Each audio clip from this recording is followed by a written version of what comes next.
Buenas, estamos aquí un día más, un directo más. Hoy hablamos de la ultraderecha en Europa como en Latinoamérica, su estado actual y bueno, también nos centraremos un poco en definir lo que significa ultraderecha, ¿no? Y lo que significa extrema derecha, no son lo mismo. Y también luego cómo lo definen otros politólogos, en especial el politólogo que es experto en extrema derecha como Kasmut. Y bueno, pues eso estaremos hablando hoy, ¿no? De la ultraderecha, perdona, en este directo, ¿no? Tanto en Europa como en Latinoamérica, perdona. Entonces, bienvenidos. Esto es Politics, terminado en X y comenzamos. A ver, intro.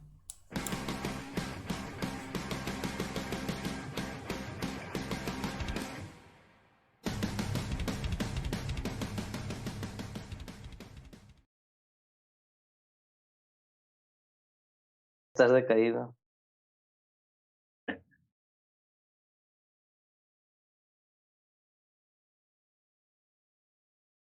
A ver, hola, hola, hola. Hola, Buena, Antonio. Vamos a hacer la típica prueba de sonido. Nada, nada, papá.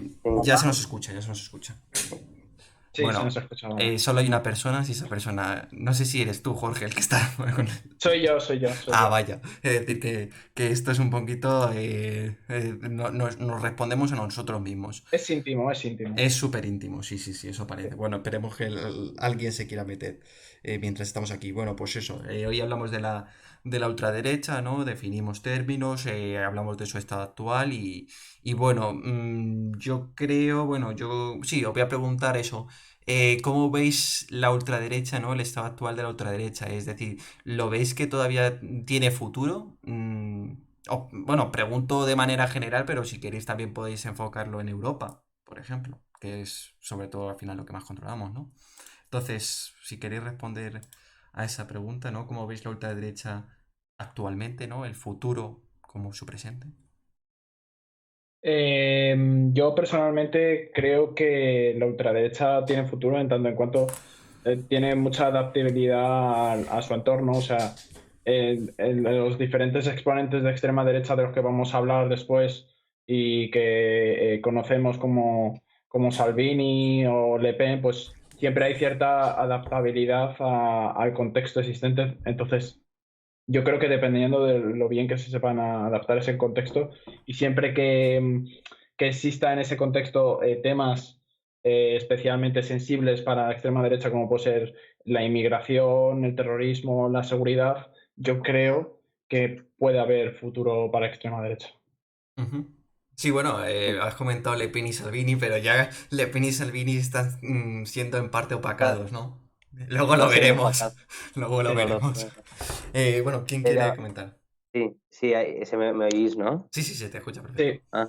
No, pues eso, yo creo que sí que las dinámicas que van a llevar estos partidos políticos sí van a marcar el futuro en los próximos años de la Unión Europea, ¿no? Estamos viendo, bueno, aunque ahora con el grupo de Visegrado, que son Polonia, Hungría, República Checa, Eslovaquia, uno ya ha caído, que es el Babis este de Chequia, parece que no va a poder formar gobierno, aunque Vale. están teniendo con unos líos extraños que han incapacitado al presidente de Sí. la República y todo, pero bueno, parece que no va a seguir. Luego también en las últimas encuestas electorales de Hungría también dicen que la oposición unida puede acabar con la hegemonía de Fidesz, que es el partido de Víctor Orbán.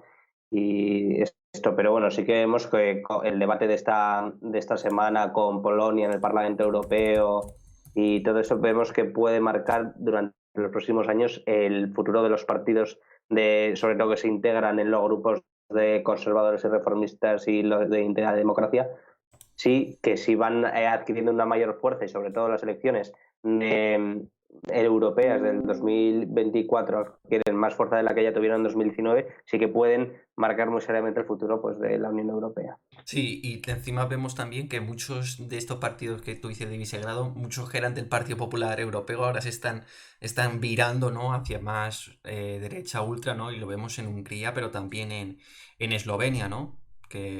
Bueno, tenemos ahí el presidente este, no sé cómo se llama ahora, ¿cómo se llama? Ah, el Janez Janša, que aunque pertenece todavía al Partido Popular Europeo, la verdad es que está virando, ¿no? Hacia más una derecha más extrema, por así decirlo. Así que bueno, vemos que hay una recomposición y movimientos, ¿no? Ideológicos en eso, en esa parte, por ejemplo, de Europa. Y Alberto, ¿tú qué dices?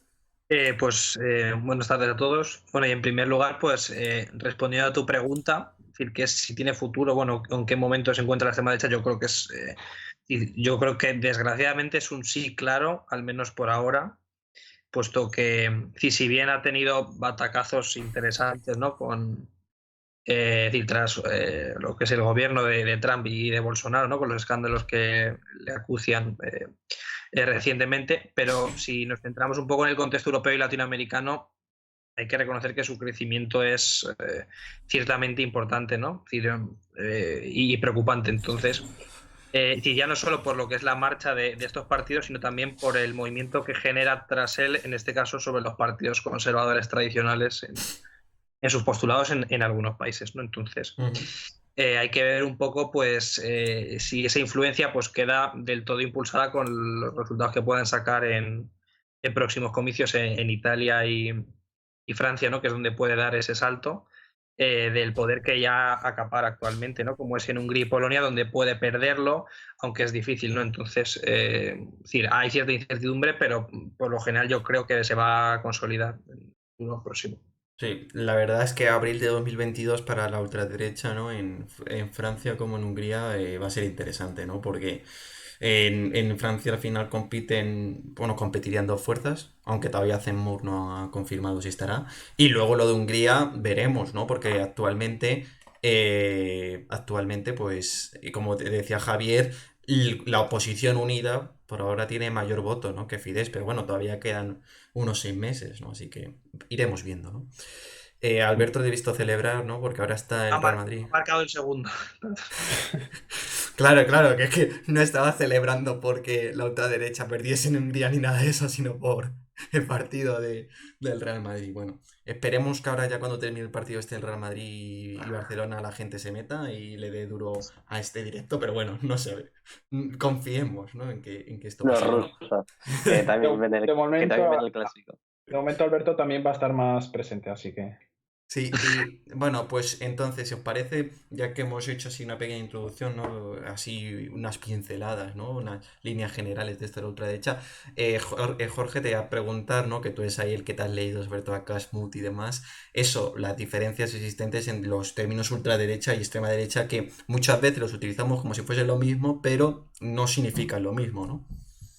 No, y a ver, yo creo que siempre desde Politics intentamos dar un poco el punto de vista más académico, ¿no? Digamos, o sea, yo creo que es importante referirse... espera, dame un segundo. Vaya. Le... Apareció... Apareció Ha entrado una persona en mi habitación. Vale, perdonad. O sea, nada, recuperamos la compostura. Venga, 1, 2, 3. Sí. Pues siempre desde ¿Ha Politics... entrado por esa cristalera? Sí, ha entrado escalando. Joder, si se supone que es un ático, ¿no? Parece muy alto. Bueno, pues entonces me refiero, es importante referirse, yo creo que a la extrema derecha en términos académicos, al menos en este directo, para saber de lo que estamos hablando en todo momento, porque luego si bajamos al nivel mediático y de comunicación política, pues vemos que los partidos indistintamente llaman a la extrema derecha como ultraderecha, derecha radical, a algunos otros partidos los llaman directamente como fascismo. O sea, siempre intentan ir un poco más allá desde la comunicación política para ponerle una etiqueta más fuerte. Entonces, desde el punto de vista académico, la ciencia política, la ultraderecha sería el grupo amplio, digamos, donde entrarían tantos partidos neofascistas como partidos populistas, como partidos de derecha radical populista. Digamos que la ultraderecha es un grupo amplio donde dentro caben más grupos, digamos. Entonces, en términos generales, si a Vox y a Salvini le llamamos como ultraderecha, pues sería correcto, digamos. O a Vox y a Giorgia Meloni. Meloni, ¿no? A Sí, la de Fratelli exactamente. d'Italia, ¿no? Sí. Sí, vamos. Entonces, luego ya dentro de ultraderecha tendríamos que diferenciar entre la derecha radical populista, y, y la extrema derecha. O sea, la extrema derecha serían aquellos partidos que rechazan la esencia de de la democracia, digamos que son partidos antidemocráticos. Mientras que la derecha radical acepta los principios básicos de la democracia, pero, pero digamos que juega con un poco con ciertos temas anti-establishment, populistas, que digamos que tienen ese pequeño tinte que a veces puede parecer antidemocrático, pero sin embargo aceptan las reglas del juego o sea, y las respetan y en principio no las quieren cambiar, aunque bueno, luego cuando ya se tiene el poder, como, como en el caso de Hungría, pues luego ya pues, se hace lo que se está haciendo. Entonces, importante, ultraderecha o grupo amplio y luego extrema derecha, que sería partidos antidemocráticos y derecha radical populista, pues que serían partidos que aceptan la esencia de la democracia, pero la atacan también a su vez. Ujú. La verdad, muy bien definido y oye, lo tenemos en cuenta, ¿no? A la hora de decir, ¿no? Si extrema derecha o ultraderecha, que yo, por ejemplo, soy el primero que lo confundió mil veces y siempre No, yo utilizamos también, yo el también. término extrema derecha, pero sí es verdad oye, que hay que tenerlo en cuenta, sí.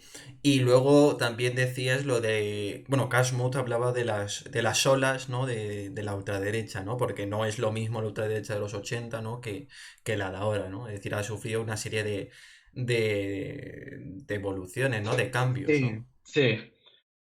¿Me puedes poner la tabla que te pasé? Mm, sí, sí. Porque, a ver, esta Puesta. tabla solo recoge el porcentaje de voto que ha obtenido la extrema derecha por décadas, de 1980 hasta la actualidad, más o menos, hasta 2019.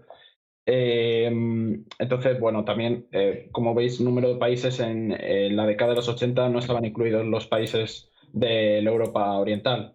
Claro, Como ni si, Yugoslavia ni Checoslovaquia, sí. Claro, claro. Y como vemos, pues el número de partidos pues, también se ha ido incrementando y de hecho en esta última década el número de partidos es mayor que el número de países. O sea, podemos encontrar varios partidos de extrema, perdón, o sea, ya lo estoy diciendo yo mal, de ultraderecha en varios países.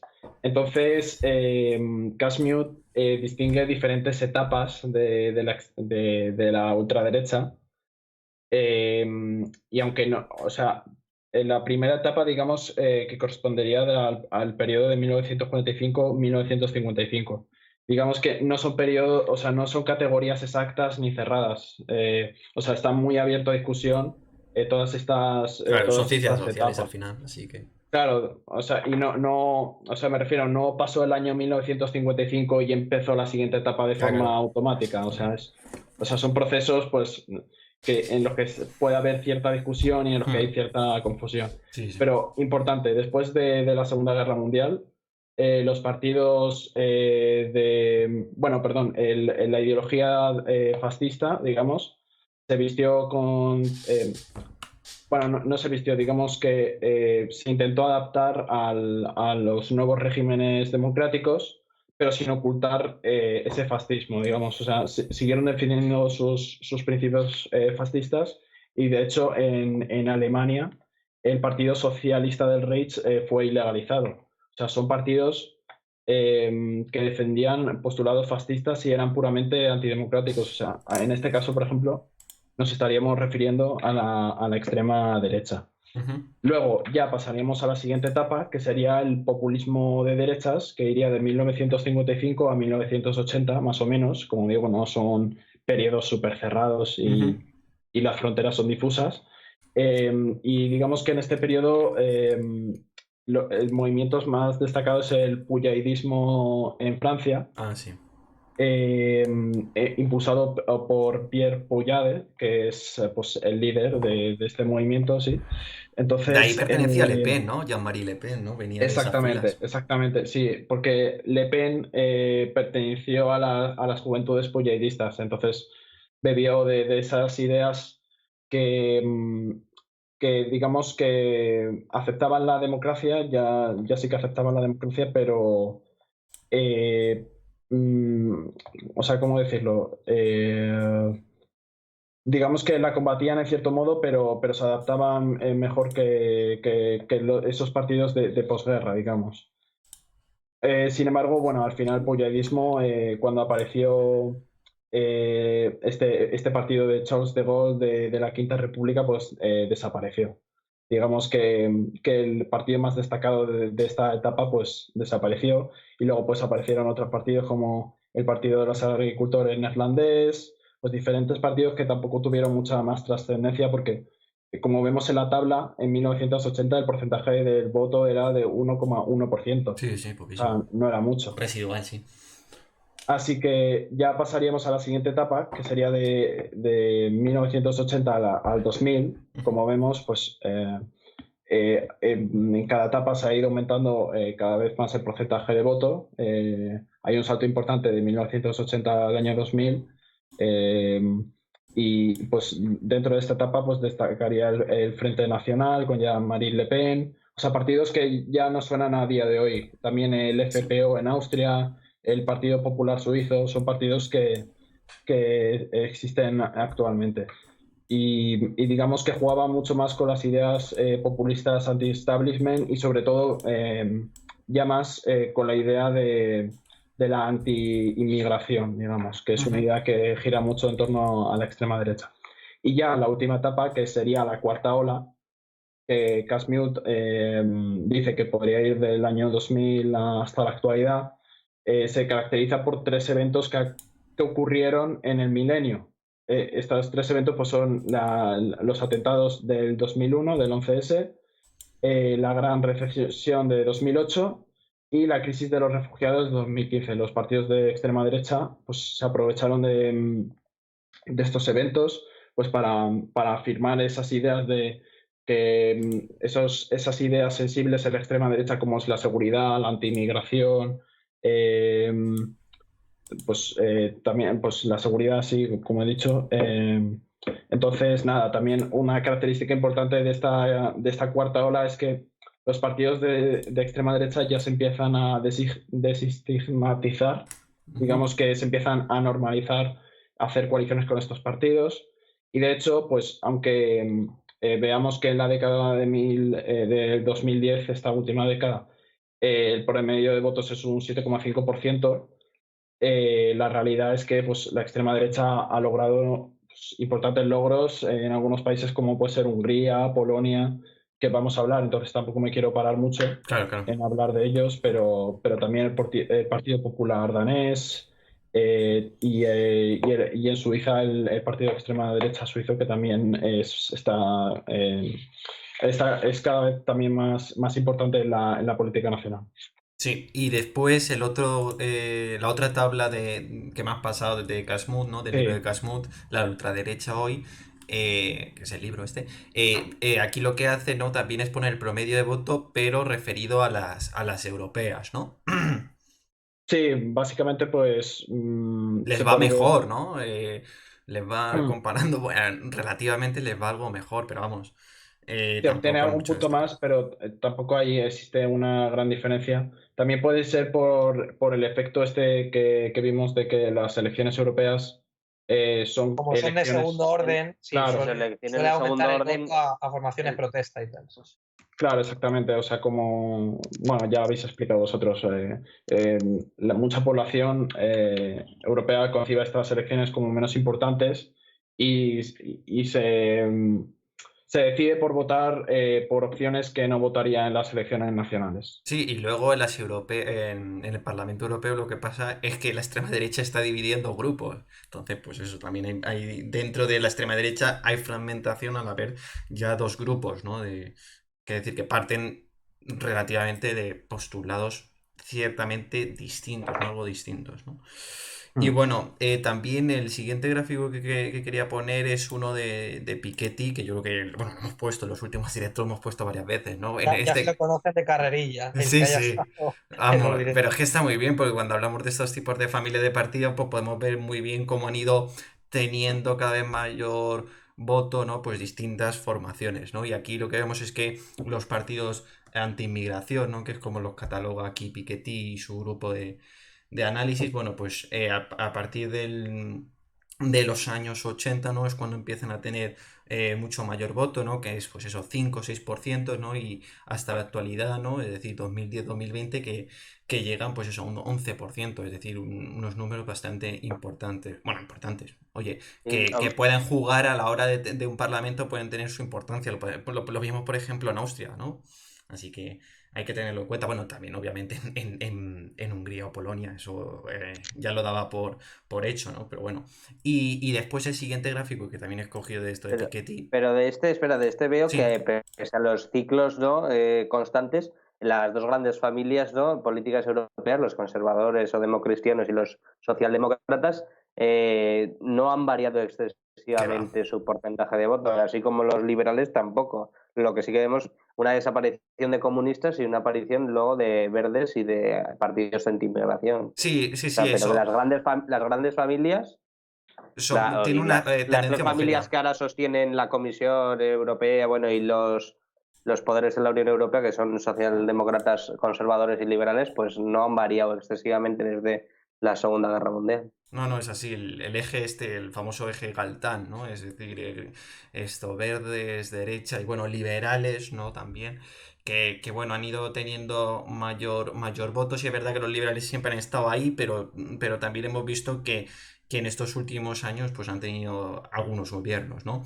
Han conseguido algunos Bueno, gobiernos. lo Sí, único que creo que hay que tener en cuenta, porque es que no venía aquí abajo a qué países hace referencia también, porque claro, yo creo que no incluye este gráfico a los países en los que mayor apoyo tiene la ultraderecha actualmente. Yo creo que Polonia y Hungría, por ejemplo, pues no sí, sí, sí, están. sí, no, no, sí, Sí sí. están. Lo que Obviamente, pasa claro, cabrón, sí es están. Occidente. Sí. Claro, claro, es Occidente entero. Es lo que es Europa Occidental. Mira, si es que Y está está, junto a pone Estados Estados Unidos también, y Reino y Unido. me imagino que Australia y Nueva Zelanda los incluirá también. Pues, Sí, pero, pues pero, seguro. pero por ejemplo, pone porcentajes en inglés, pone sobre todas las democracias occidentales excepto España y Portugal. Cuando no eran unas Exacto. elecciones democráticas before 1970, antes de Claro. 1970, de la década de los Entonces, 70. de esos dos países sí que cogen ya las democráticas. Sí, ya había entendido que no cogían ninguna. Hombre, porque Claro, me da no. aquí que no sé qué elecciones había desde el 39, no sé. No, ya, joder, pero que yo he entendido la frase como que solo cogían aquellos países que han tenido elecciones en todo ese periodo. No, no, De no, no, no. Le Portugal, incluyen a España y Portugal o a Grecia no la incluyen, pero vamos, a España y Portugal la incluyen cuando ya empiezan a haber gobiernos democráticos, es decir, pues en el 74 y 75, ¿no? Bueno, 74 en Portugal y 77 en España. Y bueno, el siguiente gráfico también de Piketty, ¿no? Y su grupo de análisis, pues eso, es aquí lo que vemos, ¿no? Es de estos nuevos partidos que han surgido, ¿no? En los últimos años, es decir, pues eso, nueva izquierda, verdes y la extrema derecha, lo que vemos es que los partidos anti-inmigración lo divide en dos grupos al final, porque, pues oye, tienen distintos postulados algo distintos, ¿no? Pero lo que vemos es que el cleavage generacional, es decir, el votante de estos tipos de partidos es bastante heterogéneo en comparación con la nueva izquierda de los verdes, que se concentra sobre todo en los grupos de edad más jóvenes. Mm. O Sí, sea, sí. sí, se ve como en los países nórdicos, en los partidos de ultraderecha se concentran más en edades más elevadas, ¿no? Sí, sí, sí, totalmente. Y en cambio, pues en Austria, en España, en Finlandia, que bueno, también es nórdico, pero me refiero a la excepción, y Francia consigue más ese voto joven. Exacto, exacto. La Está verdad muy no sé interesante. muy bien, no me acuerdo bien por qué los diferenciaba estos dos tipos de partidos anti-inmigración, pero bueno, lo que vemos al final es que si lo juntamos ambos, pues eso, ambos de anti-inmigración, lo que vemos es que es un electorado bastante heterogéneo en comparación con los otros dos, con verdes y nueva izquierda, ¿no? Así que bueno, Mm. de esto no nos vamos a centrar mucho a hablar del perfil de votante de la extrema derecha porque yo creo que se ha hablado un huevo ya de ese tema, pero nosotros vamos a hablar sobre todo de lo que es el estado actual, ¿no? de estos partidos, tanto en Europa como en Latinoamérica. Así que bueno, aquí era dar un poco unas pinceladas, ¿no? Y bueno, si os parece, ya empezamos a hablar de estos de Europa y Latinoamérica, ¿no? Empezando por Europa, bueno, pues lo que vemos aquí, ¿no? Esto es cogido de 2019, no está actualizado a 2021. Y esto es de Statista, ¿no? Y lo que vemos es que el partido, pues eso, Ley y Justicia, ¿no? de Polonia, en Europa, digo, ¿no?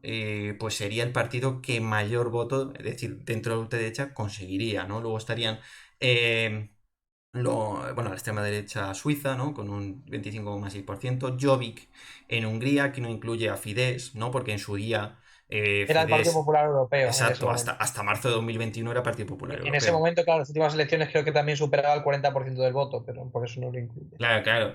Y luego, bueno, pues por ejemplo, a Vox si lo coge en la de noviembre, no coge las de abril, que sí es verdad que era mucho menos, ¿no? El Hombre, se coge FPO, las últimas elecciones, ¿no? ¿Cómo? Pero no, claro. el Jobbik creo Ah, que vale. va dentro de la coalición de la oposición de Hungría, ¿eh? Ahora dices, ¿no? Sí, ahora, aunque Ahora, por sea un eso, ahora partido... es ex extrema derecha. Ahora yo no, no compro Igual los que antes, postulados. es que fíjate si es un grupo heterogéneo, que yo creo que es el primer partido así como que deja de serlo, ¿no? Deja de serlo. A ver, Bueno, es deja de que, serlo, porque está el Fidesz con mayoría absoluta y el otro pues se ha incluido con el Pero resto deja de de la serlo, bueno, oposición. en términos, bueno, no programáticos, pero sí estratégicos. Exacto, exacto. Y bueno, pues eso, que se incluiría el Fidesz, pues también estaría entre los primeros puestos, ¿no? Actualmente. Y luego, bueno, la Lega Nord, la Lega, bueno, ahora ya no es Lega Nord, no es la Liga Norte, ahora es Lega solo únicamente, que tiene un 17,4%. Yo creo que, bueno, ahora lo que le dan es un 19%, ¿no? A la Lega, ¿no? Y luego el FPO, ¿no? Que bueno, que en su día estuvo como 2 años, ¿no? Junto al Partido Popular Europeo liderado en su día por Sebastián Kurz, ¿no? Al final Y hubo ahora que el hay Ibiza Gate que y... se prevén dentro de poco elecciones en Austria que dan empate al Partido Popular Austriaco, que era el de Sebastián Kurz y los socialdemócratas, pero dan de tercera fuerza muy cerca de que están empatados a un 23-24%, con un 20% al FPO, he visto. Una Sí, sí, encuesta es que el Partido Popular con Europeo un se ha dado una buena 20%. leche, ¿eh? en Austria, ¿eh? Así Eso que, ya, y ha cogido votos de ahí el FPO. Exacto, exacto, Que bueno, que el exacto. FPO gobernó la década de los 70 y 80 con los socialdemócratas, pero bueno, Sí, y en esto, en Austria. Lo vimos en el trabajo ese. Antes de que Kurz dimitiese, ¿no? Pues estaba pensando en una moción, esto que se uniesen, pues esos demócratas, verdes, liberales y la extrema derecha. Y la extrema derecha encima quería tener puestos de poder, es decir, entrar en el gobierno. Pero bueno, al final no se dio porque dimitió, bueno, le dijeron que dimitiese a Sebastián Kurz, ¿no? Y se puso este de exteriores, ¿no? Así que bueno, nos vamos a ir a meter así en algunos de estos países, ¿no? Bueno, en Alemania decir muy rápido porque yo creo que ya hemos comentado mucho de Alemania, ¿no? Y es de la FED que sí ha bajado, ¿no? En comparación con 2017 ha bajado 2 puntos, ¿no? Y ahora está de estar de tercera fuerza, ¿no? En 2017 a pasar a ser la quinta fuerza por detrás de FDP, de los liberales del FDP y los verdes, pues bueno, un pequeño batacazo, pero vamos, tampoco hay que destacarlo mucho porque, oye, sigue teniendo su hegemonía, ¿no? Sobre todo en el este de Alemania y bueno, ahí siguen, ¿no? Desde Su, 2013. su hegemonía, pero también digamos que al final el poder más grande del FD está en poner esos temas de discusión que más le gusta a la extrema derecha sobre la mesa, porque luego a nivel fáctico, después de las elecciones no llegan a acuerdos porque bueno, existe un bloqueo, existe un consenso de ignorar a esta extrema derecha, como ocurría antes de la cuarta ola, digamos, antes de los años 2000, existía, digamos, un consenso general en Europa de ignorar a los partidos de extrema derecha, y en Alemania sigue, pero bueno, en otros partidos sí que se han incluido en Otros países. coaliciones y tal. Sí, Sí, sí. sí, en otros países. Sí. Y bueno, ya es que tampoco tenemos que destacar mucho, ¿no? Tampoco que tengan un líder muy destacado en Alemania, encima van con dos, ¿no? Alice Weidel en su día fue algo más conocida, pero vamos, tampoco hay que destacar mucho de estos dos candidatos y bueno, pues ahí siguen. Es que no hay que comentar mucho más de estos partidos, siguen teniendo su importancia en el este de Europa, ¿no? Si es verdad que el SPD, por ejemplo, ha cogido mucho voto también del este, pero bueno, oye, son una de las principales fuerzas en el este de Europa. Por ejemplo, lo vimos también en las elecciones de Mecklemburgo-Pomerania Occidental, siendo la segunda fuerza, ¿no? Perdona, no, sí, la segunda, No, sí, la segunda. Sajonia, de hecho, fueron la primera fuerza. Pues imagínate. Bueno, pues eso. Ya lo hemos comentado, ¿no? Esto de Alemania, ¿no? Y ahora vamos a pasar así a un tema que es mucho más controvertido, por así decirlo, ¿no? Que es el tema de Polonia, ¿no? Y la ley y justicia, ¿no? El gobierno de Morawiecki, ¿no? Y demás, ¿no? Que encima ha tenido una última polémica, ¿no? Con la Unión Europea, ¿no? Entonces, Alberto, ¿quieres introducir esto tú? Sí, bueno, pues hablar en este caso, pues que junto a Hungría, pues es un país que está, bueno, su gobierno, más que un país, está trayendo de cabeza un poco en este caso, a la Comisión Europea en los últimos tiempos, pues porque cada vez está llevando más adelante su desafío ante la Unión Europea. Bueno, comentar, pues eso, que el caso de los hermanos Kaczynski, de los cuales, bueno, eran hermanos gemelos, y uno fue, Un bueno, accidente. exactamente, personas muy poderosas en el país y de hecho Zirlets Los dos al final yo creo falleció. que gobernaron, ¿eh? Sí, sí, sí, sí, sí, sí. Porque al final uno Zirlets- sustituyó, ¿no? El Leeds Claro, es decir, Yaroslav sustituyó, es el que está vivo. es el que está vivo. Sí, Lech falleció por accidente de aviación y también fue presidente y luego Yaroslav fue primer ministro y hoy es presidente del partido, es decir, primera figura del partido y luego está lo que es el primer ministro que es Morawiecki. Pero bueno, al fin y al cabo pues está un poco, pues tiene gran influencia sobre él. Y claro, sí, llevan bastante tiempo gobernando pues, con altos índices de popularidad en Sí, sí, Polonia. lo vemos Y aquí, lo vemos claro, aquí. antes de lo que es ascender al gobierno, pues se vendía como partidos conservadores clásicos y en los últimos años pues sí que ha fortalecido, pues, o digamos que ha llevado al partido hacia posiciones cada vez más extremistas y sobre todo más euroescépticas, ¿no? Entonces, el punto que ha llevado un poco pues a un desafío ya realmente grave con la Unión Europea es el que ha sucedido hace cosa de unos meses cuando el Tribunal Constitucional de Polonia pues, ha emitido una sentencia como que ha podido incluso situar al país en un vacío legal sin un vacío legal en cuanto a su pertenencia a la Unión, porque lo que ha declarado en esa sentencia es que el derecho no miento, que el derecho de la Unión Europea puede estar en contradicción con el polaco, ¿no? Y se supone que una vez que un país ingresa a la Unión Europea, pues tiene que acatar Claro, tienes toda que la normativa europea, soberanía, ¿no? Ceder algo de claro, soberanía.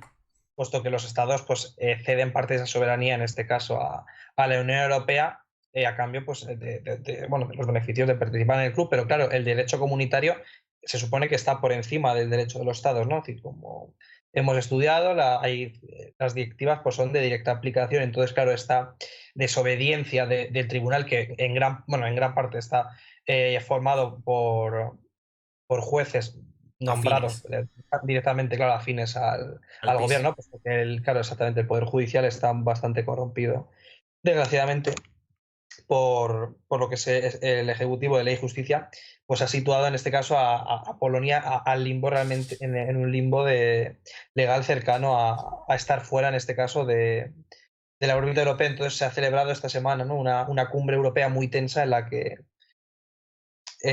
pues han ido de cabeza, en este caso, los dirigentes europeos contra Morawiecki y él se ha defendido. Entonces, pues No, ahora comparecía ante el Parlamento Europeo. exactamente, bueno, sí ha habido una cumbre y ha comparecido y entonces pues hay divisiones en el resto de dirigentes sobre si optar por la mano dura o por el diálogo, ¿no? Entonces, pues Sí, veremos. por ahora han preferido dejar un poco calmar las cosas, ¿no? Pero bueno, veremos lo que pasa. Y luego también encima es que en agosto interno, es decir, en propio Polonia hubo también una crisis de gobierno, ¿no? Porque parte de ese gobierno, es decir, era una coalición, ¿no? De partidos, bueno, una coalición era el PiS y un partido minoritario. Y este partido minoritario, es decir, ellos formaban mayoría absoluta, ¿no? Y el partido minoritario se fue, ¿no? Lo quitaron, ¿no? El propio PiS, ¿no? Y bueno, ahora no están en mayoría absoluta y una grave crisis de gobierno, ¿no? Que también se sumaba pues con no solo con lo del constitucional polaco, sino también con temas pues muy controvertidos, ¿no? Leyes, por ejemplo, de libertad de prensa, es decir, contra la libertad de prensa, mejor dicho, ¿no? Luego las zonas libres de LGTBI también, LGTBI, sí, ¿no? lo Así que comenté. bueno, sí, sí, sí. Muy controvertido lo que está pasando aquí, sí.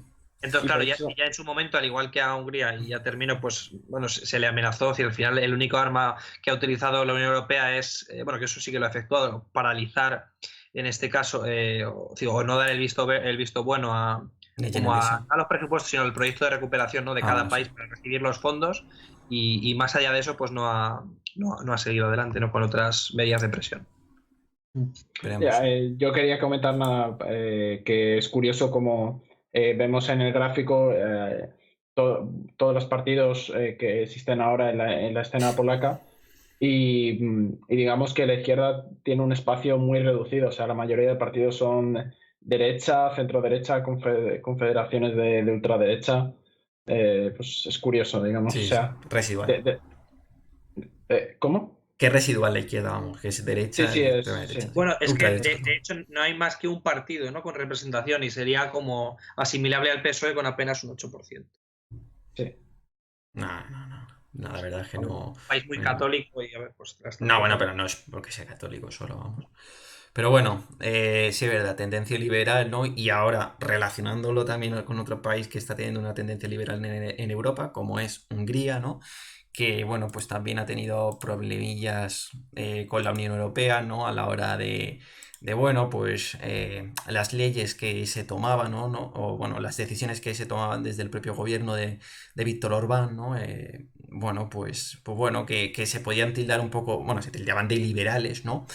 Y que, como decías tú, pues con el tema de los presupuestos también fue paralizado, ¿no? Y veremos lo que pasa, ¿no? Ya hemos visto, por ejemplo, que Fidesz se ha quitado la máscara y se ha ido ya. Bueno, yo creo que ya le echaron, ¿no?, del Partido Popular Europeo, ¿no? Y bueno, se está ahí creando un nuevo partido, ¿no? Una nueva coalición de partidos de extrema derecha, de ultraderecha en Europa, ¿no? Y después, pues, vemos que la oposición, ¿no?, a nivel interno, la oposición en Hungría, se está, bueno, pues coaligando, ¿no?, para poder, pues, oye, plantar cara en las elecciones parlamentarias de 2022, sí. Y dentro de esta coalición, como hemos visto antes, está el Jobbik, el partido que hemos visto que incluso, bueno, creo que ya abandonó más ese lado de ultraderecha, pero digamos que es curioso porque es una coalición conjunta muy, muy heterogénea.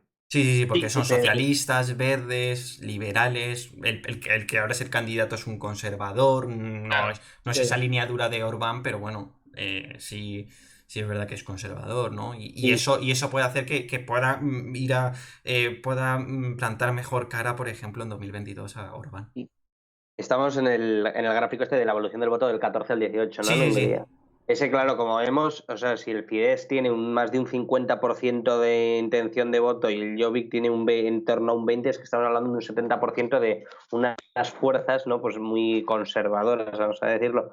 Que, o sea, tenemos que ver también que en este grupo también de Visegrado, como República Checa, que fueron las elecciones la semana pasada o hace 15 días, 2 semanas, sí. Desapareció la izquierda, o sea, no hay un diputado de izquierdas en todo el Parlamento Nacional Checo. O sea, todos los partidos que tuvieron representación, ninguno es de izquierdas. Sí, bueno, pero son partidos ya, bueno, más moderados que estos. Y no son. Y son centro derecha. Sí. Bueno, luego el visto sí que era más. El ANO que era el nombre del partido del Año 2011. Año 2011, sí. En los Bandera Papers, sí. era un poco. Sí, populismo de derechas al final. Eso, populismo de derechas. No, pero al final que era sobre todo más ultraderecha, era el que se llamaba SPD, pero sí es verdad que Andrés Babis no era populismo de centro, aunque su partido pertenece a Renew Europe, ¿no?, que es los liberales en Europa. Pero vamos, sí es verdad que perfectamente podría estar catalogado, ¿no?, en una derecha algo más berlusconiana, realmente. Y gobernaba con el SPD que era un partido de anti-inmigración. Sí. Sí es verdad que, por ejemplo, en Hungría está el MSZP, ¿no?, que sería, bueno, socialdemócratas, socialistas moderados, ¿no? Y que en las primarias es decir, cuando la oposición se coaligó, ¿no?, en las primarias, ¿no?, lo que es la última ronda, la candidata de este partido, ¿cómo se llamaba? Clara Dobrev, pues eso, compitió con el candidato conservador Peter Markizai, ¿no? Y sí es verdad que, bueno, el problema es que tenía esta es que su marido, que había estado gobernando el país durante unos cuantos años, pues bueno, tenía gran impopularidad, ¿no? Y también lo que, como ya he comentado antes, se veía mucho mejor, ¿no? Que Markizai liderase esta coalición de partidos porque al ser, es decir, ser algo más conservador, más de centro derecha, podía acoger mucho mayor voto de Fidesz, ¿no? Que, por ejemplo, si fuese Clara Dobrev, que además de que su marido tiene una gran impopularidad y ella, por ende, también recoge parte de esa tendencia, pues bueno, sería más difícil plantar cara a Víctor Orbán. Así que bueno. Aquí vemos, voy a poner ahora las últimas tendencias de estos partidos, ¿no? Bueno, de lo que es la oposición, ¿no? Unida y luego también lo de, bueno, el Fidesz, ¿no? Y lo que vemos es que actualmente un 48% tendría la oposición unida, ¿no? Y Fidesz otro 48%. Así que por ahora están muy similares, es decir, porcentaje de voto muy similares y veremos lo que pasa, ¿no? Pero si la oposición, pues bueno, sigue teniendo una tendencia o sigue estando presente, ¿no? Y sigue teniendo un gran impacto, ¿no? Y luego Orbán se va pegando, pues algunos batacazos, por así decirlo, por ejemplo, lo de Europa, lo de los presupuestos europeos que fuesen bloqueados, pues eso genera algo de incertidumbre, escepticismo, ¿no? Pues bueno, puede hacer que baje, ¿no? En los siguientes meses.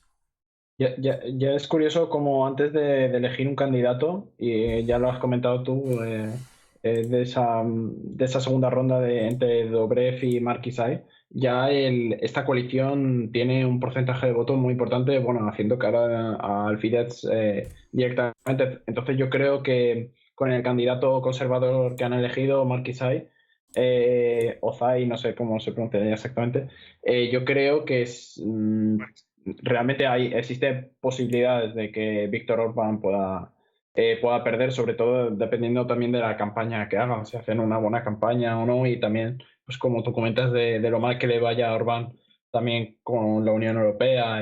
Sí. Bueno, y también, bueno, igual yo soy demasiado escéptico, pero también confiar en la pulcritud y la limpieza del proceso electoral, puesto que, claro, igual hablamos como en términos de que fuesen unas elecciones tremendamente limpias cuando es un país que al final pues está ya bastante... Sí, que no deja de ser una democracia liberal, que no es que sea alguien con una popularidad tremenda conseguida de forma, no sé. O sea, que no sirve con armar una oposición unida y ya, sino que en caso de que gane tendrá que hacerlo por bastante, puesto que es decir, el miedo popular en zonas rurales, tal, pues va a estar presente. En lo que se refiere a la limpieza del proceso democrático, la verdad, en Hungría la verdad es que no conozco mucho. O sea, has estado ahí como corresponsal. La verdad es que no he visto pocos colegios por dentro, he visto pocas urnas.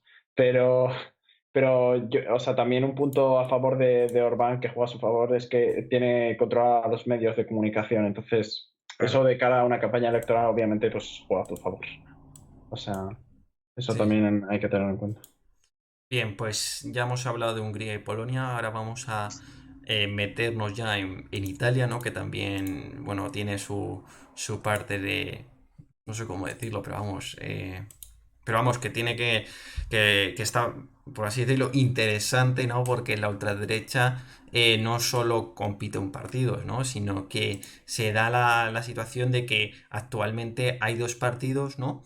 Que pugnan por ser primera fuerza, ¿no? Y el que hasta 2018-2019 era el partido de la ultraderecha que mayor fuerza tenía, ¿no? Y que hasta le daban como primera fuerza, pues está cayendo, ¿no? Por así decirlo, en desgracia, ¿no? Y se está viendo en parte opacado por Fratelli d'Italia, ¿no? Que está liderado por Giorgia Meloni, ¿no? Y es la nueva amiga, ¿no? Desde 2021 de Vox, ¿no? Ya la Lega, pues ha quedado en un segundo plano, ¿no? Hombre, claro, es que, bueno, comentar, claro, que, bueno, pues un matiz solamente eso. Que, a ver, aparte, esa alianza que Vox ha buscado, a ver, en parte es lógica, primero porque comparte, yo creo que de manera más fidedigna los postulados en cuanto a esa exaltación del nacionalismo y no tiene como esa crítica cínica que se le podía hacer a la Lega de apoyo en su día al independentismo catalán y a los nacionalismos periféricos, porque se le sacaba a veces la foto y en cambio ella, pues sí que es un nacionalismo más llevado desde Roma, ¿no? Entonces no se le puede achacar tanto, pues, visiones como contradictorias. No, no, así está. Hasta hace poco uno de los cargos de la Lega habló de nuevo del proceso catalán, ¿no? Y habló de la independencia, ¿no? Así que, bueno, todavía sigue habiendo esas pulsiones, ¿no? Y entonces lo que pasa es que, bueno, comenta tú mejor esto de Fratelli Italia y el contexto italiano, Alberto, que lo conoce mucho mejor Responsable. y así, Lo con- pues eso. Nada, pues eso que, bueno, de hecho ha salido una encuesta, bueno, no sé si fue la que comenté en el hilo o ha salido una después, No, ha que salido una ya después de Utrecht. ha sido después, que ha salido por primera vez en mucho tiempo, que ha llegado a dar como tercera fuerza a la Lega de Salvini, siendo superado por el PD, bueno, y Fratelli pues manteniéndose como primero, lo cual da muestras un poco de, bueno, del artículo este que hablaremos después del quebradero de cabeza que está suponiendo Meloni para Salvini, ¿no? Quien está realmente en horas muy bajas, como hemos comentado otras veces, con cada vez menos apoyo dentro de su propio partido y claro que al final gran parte de su electorado pues que hay vasos comunicantes muy potentes entre ambos partidos y ahora mismo hay un efecto bambago muy importante hacia Fratelli y va a seguir creciendo a su costa. Luego estaba en este caso el PD que no tenía a priori estimaciones tan buenas desde la época en que gobernaba este partido con Salvini. Renzi. Uy, Y Renzi, luego, perdona que Mateo. y luego queda algo más descolgado el Movimiento 5 Estrellas, que está ahora en proceso de reestructuración tanto orgánica como ideológica ahora Sí, con. sí, sí. Eso, es que si teníamos como no paradigma o como grandes representantes de La estos partidos en ultraderecha. Europa Sí. que eran Salvini o Le Pen, ahora están, lo que ha dicho Alberto, en sus horas más bajas porque Salvini, creo, la Lega creo que llegó a estar en un 40% de En un intención de 40, voto sí. y ahora está en un 19% porque la otra No, mitad cuando tenía un 40, Fratelli tenía un 4. un 4%, y claro, se lo ha comido totalmente la mitad del electorado de la Lega. Y por el otro lado, en Francia, estamos viendo cómo las posibilidades de pasar a segunda vuelta de Le Pen han caído en picado, porque ahora mismo le dan que pasar a la segunda vuelta el Zemmour Eric aunque Zemmour. también tiene posibilidades de pasar Xavier Bertrand, pero muy el difícil. candidato de los republicanos. Sí, Sí, bueno, bueno, están ahí. todavía hay En que el margen de perfilarlo. error están los tres, ¿eh? Están en el margen de error de los tres y a la derecha de Macron hay un 47% del voto, de intención de voto en Sí, ahora Francia. hablamos de Francia, que también tiene su miga. Pero vamos, que también como comentó Alberto en su día, creo que fue, no sé si lo comentó fuera de cámaras, esto de que Fratelli Italia ha ido ascendiendo, ¿no? Porque el COVID ha generado, ¿no? Un cambio de posiciones, ¿no? Y mientras casi todos los partidos en Italia se juntaron, ¿no? Y crearon, pues eso, el gobierno este de concentración, ¿no? El gobierno tecnocrático de Mario Draghi, pues Fratelli Italia se quedó, fue la única, ¿no? El único partido que se quedó en la oposición, ¿no? Y al final esto ha hecho, ¿no? Que vaya, pues eso, que el bizcocho, ¿no? Se haya ido haciendo mucho más grande, ¿no? Y de hecho, claro, está impulsando exactamente todo ese descontento popular como líder de la oposición, porque es el único Antivacuna, partido que hay sí. en la oposición y cada vez más fuerte, y apoyando últimamente las marchas populares contra Los el antivacunas, pase ¿no? COVID o free, no me Green acuerdo cómo. Pass, Green Pass. El Green Pass, dos claro, es decir, está obteniendo grandes resultados debido como estrategia populista, pues a implementar esas políticas en la calle también. Claro, también por el hecho, redundando en esa idea de que como partido de la oposición, un partido populista puede funcionar mucho mejor en el sentido del punto anti-establishment, digamos. La liga, digamos que no puede jugar ya con ese elemento, la Lega no puede jugar con ese elemento populista porque pertenece al gobierno, entonces dejando solo a Fratelli d'Italia en la oposición, digamos que se le pone ese punto en bandeja. Sí, bueno, el jefe de Italia se quedó sola, como en la oposición, así que Claro. eso pues al final pudo coger mucho mejor, ¿no? Atraer mucho mejor a todo ese electorado descontento, ¿no? Y la verdad es que los temas de los antivacunas y todas estas cosas, ¿no? Que ese escepticismo, ¿no? Contra el COVID-19 y la gestión, ¿no? De esta pandemia y demás, pues lo está cogiendo muy bien la Fratelli d'Italia, aunque la Lega también apela mucho a ese electorado, pero no con tanta eficacia, ¿no? Y después, pues eso, el artículo que ha salido, creo que salió ayer, ¿no? Bueno, pues salieron unas grabaciones de Salvini, ¿no? Que ya hablaba, ¿no? De Giorgia Meloni como un dolor en el culo, ¿no? En el ano, ¿no?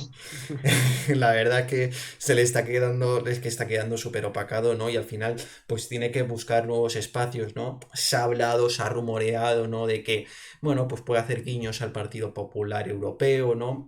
Nada oficial todavía, ¿no? También es posible que a lo mejor se junte con Forza Italia de Berlusconi, ¿no? Oh, qué Bueno, pareja más buena. a ver, ya que, a ver, los únicos, es que los únicos coletazos que puede ya dar, Que se ¿no? ponga también pelo así, Sí, ¿no? haga retoques en la Postizo. cara, ya son Sí, sí, sí. la pareja perfecta. No, no, sí, sí, sí, la verdad es que vamos, Pero quedaría. yo creo que su momento ya pasó, el de Salvini. Yo Sí, creo que está quedando ya, vamos, Es que está huele. bastante quemado. su gran error político fue cuando, creo que fue en el verano del 19, cuando era ministro de Interior y dio un pulso a Conte, porque creo que bloqueó, como ministro de Interior tenía como competencias para De inmigración, sí, para lo de los refugiados y inmigración. demás. Entonces, claro, 2018. bloqueó la llegada, de, no sé si era de una patera.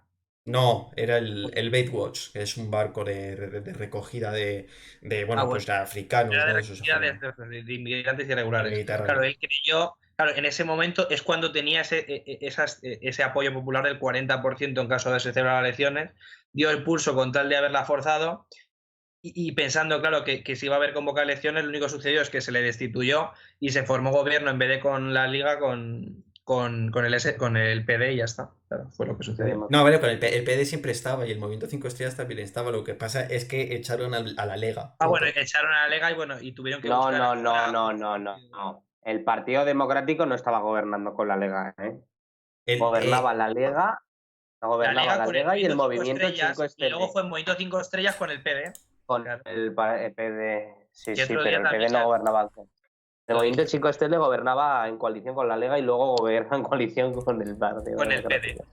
ah, pues bueno, Curiosos los factores. nada, Hombre, que imposible. si no piensa que si no, no habrían llegado de ninguna forma. A ver, bueno, gobiernan en coalición esos dos, pero luego tienen que buscar apoyos parlamentarios fuera también. Antes, como Sí. en Matteo Renzi, ¿no? Que era el de la Italia Italia Viva. Viva, no, como Sí, Italia Viva. Sí, sí, Italia Viva, que vamos. Mateo Renzi ya queda muy descafeinado también.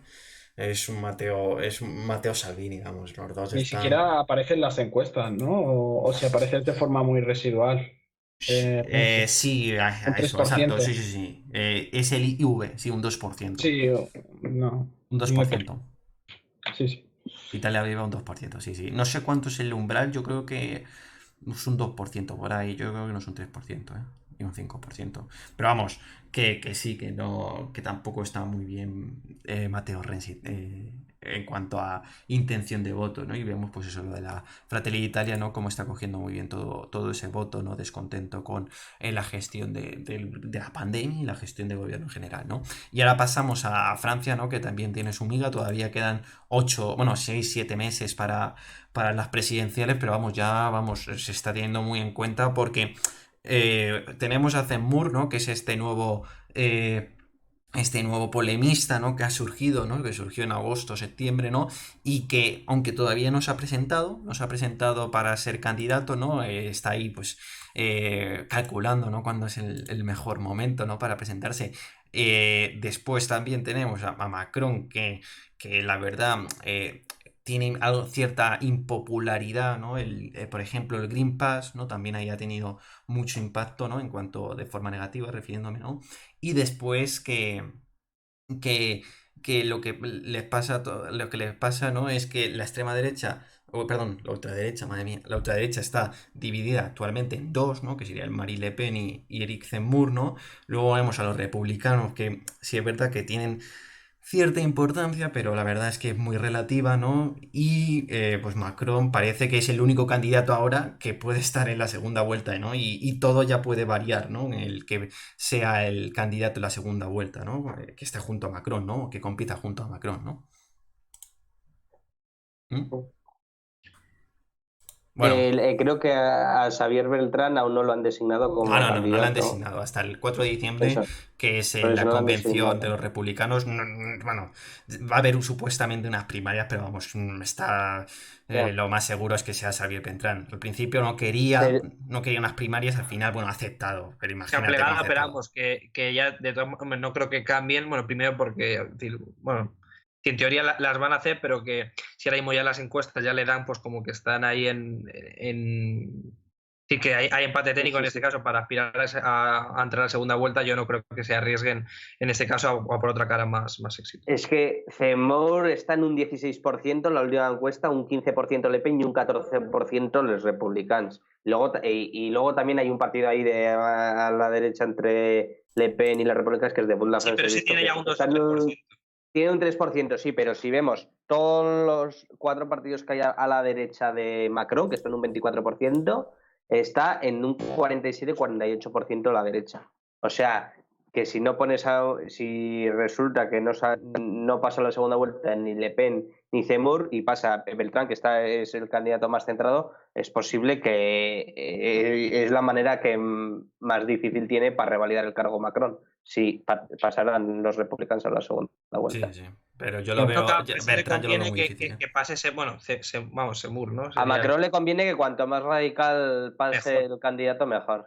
No, Claro, pero que porque luego así también se los aumenta. republicanos también han cogido mucho voto, están utilizando un discurso muy anti-inmigración y todas esas cosas porque están viendo que muchos de esos votantes se le están yendo pues hacia Zemmour, hacia Le Pen, ¿no? También el propio Macron se está derechizando, ¿no?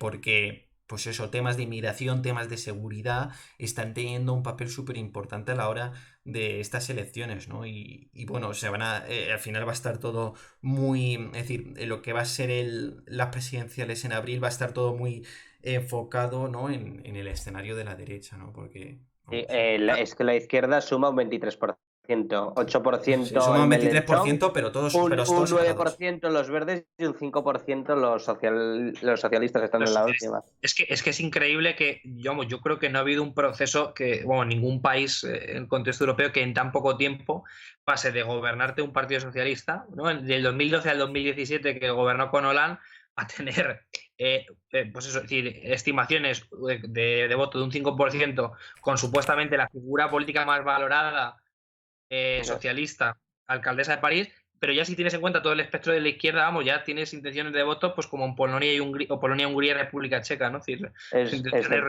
Exceptuando Europa del Este, yo creo que no ha pasado no hay ningún país nunca realmente esa que debacle. se haya derechizado tanto en tan poco tiempo. Y luego decir que por ejemplo, los socialistas en 2017 consiguieron su peor resultado, que fue un 6 y pico por ciento, ¿no? Y encima iban con con los verdes, iban Los verdes juntos. Y ahora los verdes están por delante de los socialistas, ¿no?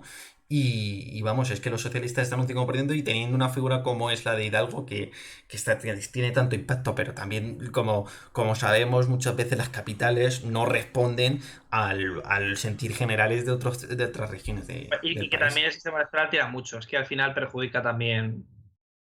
Sí, que perjudica mucho el hecho de que solo pasen dos a segunda vuelta, entonces claro. Esto yo creo que desmotiva mucho al elector de izquierdas cuando ya ve que se juega todo en el terreno del centro derecha y la ultraderecha, entonces pues. Sí. Y que no genera realmente una motivación para ya siquiera generar una candidatura unitaria porque es que no se llega. Es así. Claro, si tú vas en contra de Macron, pero eres una persona con convicciones de izquierdas, pues quizás utilitariamente te viene mejor votar a Bertrand que a Ana Hidalgo o a los verdes, incluso. Entonces, es un poco la situación del sistema electoral ahí en Francia. Sí, y de los sistemas electorales mayoritarios. Sí, y enfocándonos ahora en lo del perfil de votante de Zemmour y Le Pen, esto es de una encuesta de IFOP Opinión, que la verdad está muy interesante, pues para ver un poco las diferencias, ¿no?, que hay entre el electorado de Zemmour y de Le Pen, siempre teniendo en cuenta que Zemmour no ha todavía oficializado su candidatura, lo más seguro que lo haga, obviamente, pero todavía es un candidato que no ha oficializado y que por tanto no estaría todavía en las papeletas, ¿no?, de abril de 2022, ¿no? Y entonces, así a vuela pluma, ¿no? Lo que vemos, ¿no?, es que, por ejemplo, obviamente esto no es nada extraño, ¿no? Le Pen tendría más mujeres que Zemmour, ¿no? Zemmour sobre todo estaría más entre el electorado, pues eso, masculino, ¿no? Luego, Le Pen en cuanto a los años, pues eso, 25, 34 años, ¿no? Es decir, perfil joven, ¿no? Y al igual que también cogería mucho de 18 a 24 años, ¿no? Es decir, en cuanto a edad, Zemmour solo tendría algo más de impacto en aquellos de 65 a 65 para arriba, ¿no? Y bueno, también destacar un poquito aquí que bueno, Zemmour coge mucho voto que es de estudios superiores y demás, mientras que lo que es Le Pen coge más un electorado más, por así decirlo, obrerista en ese sentido, es decir, que tienen, pues eso, educación primaria, ¿no? Y todas estas, es decir, educaciones inferiores, ¿no? Luego, en cuanto a salarios, lo que vemos es que, bueno, pues Zemmour coge, pues eso, del sector público, Le Pen del sector privado, ¿no?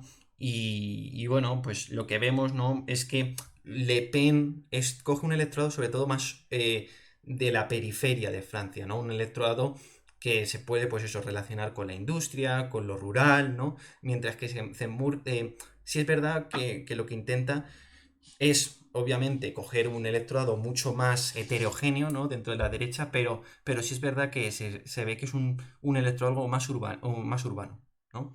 Porque al final Zemmour, si se presenta a estas elecciones, es porque quiere, ¿no? Hacer un proyecto, ¿no? En el que la derecha, ¿no?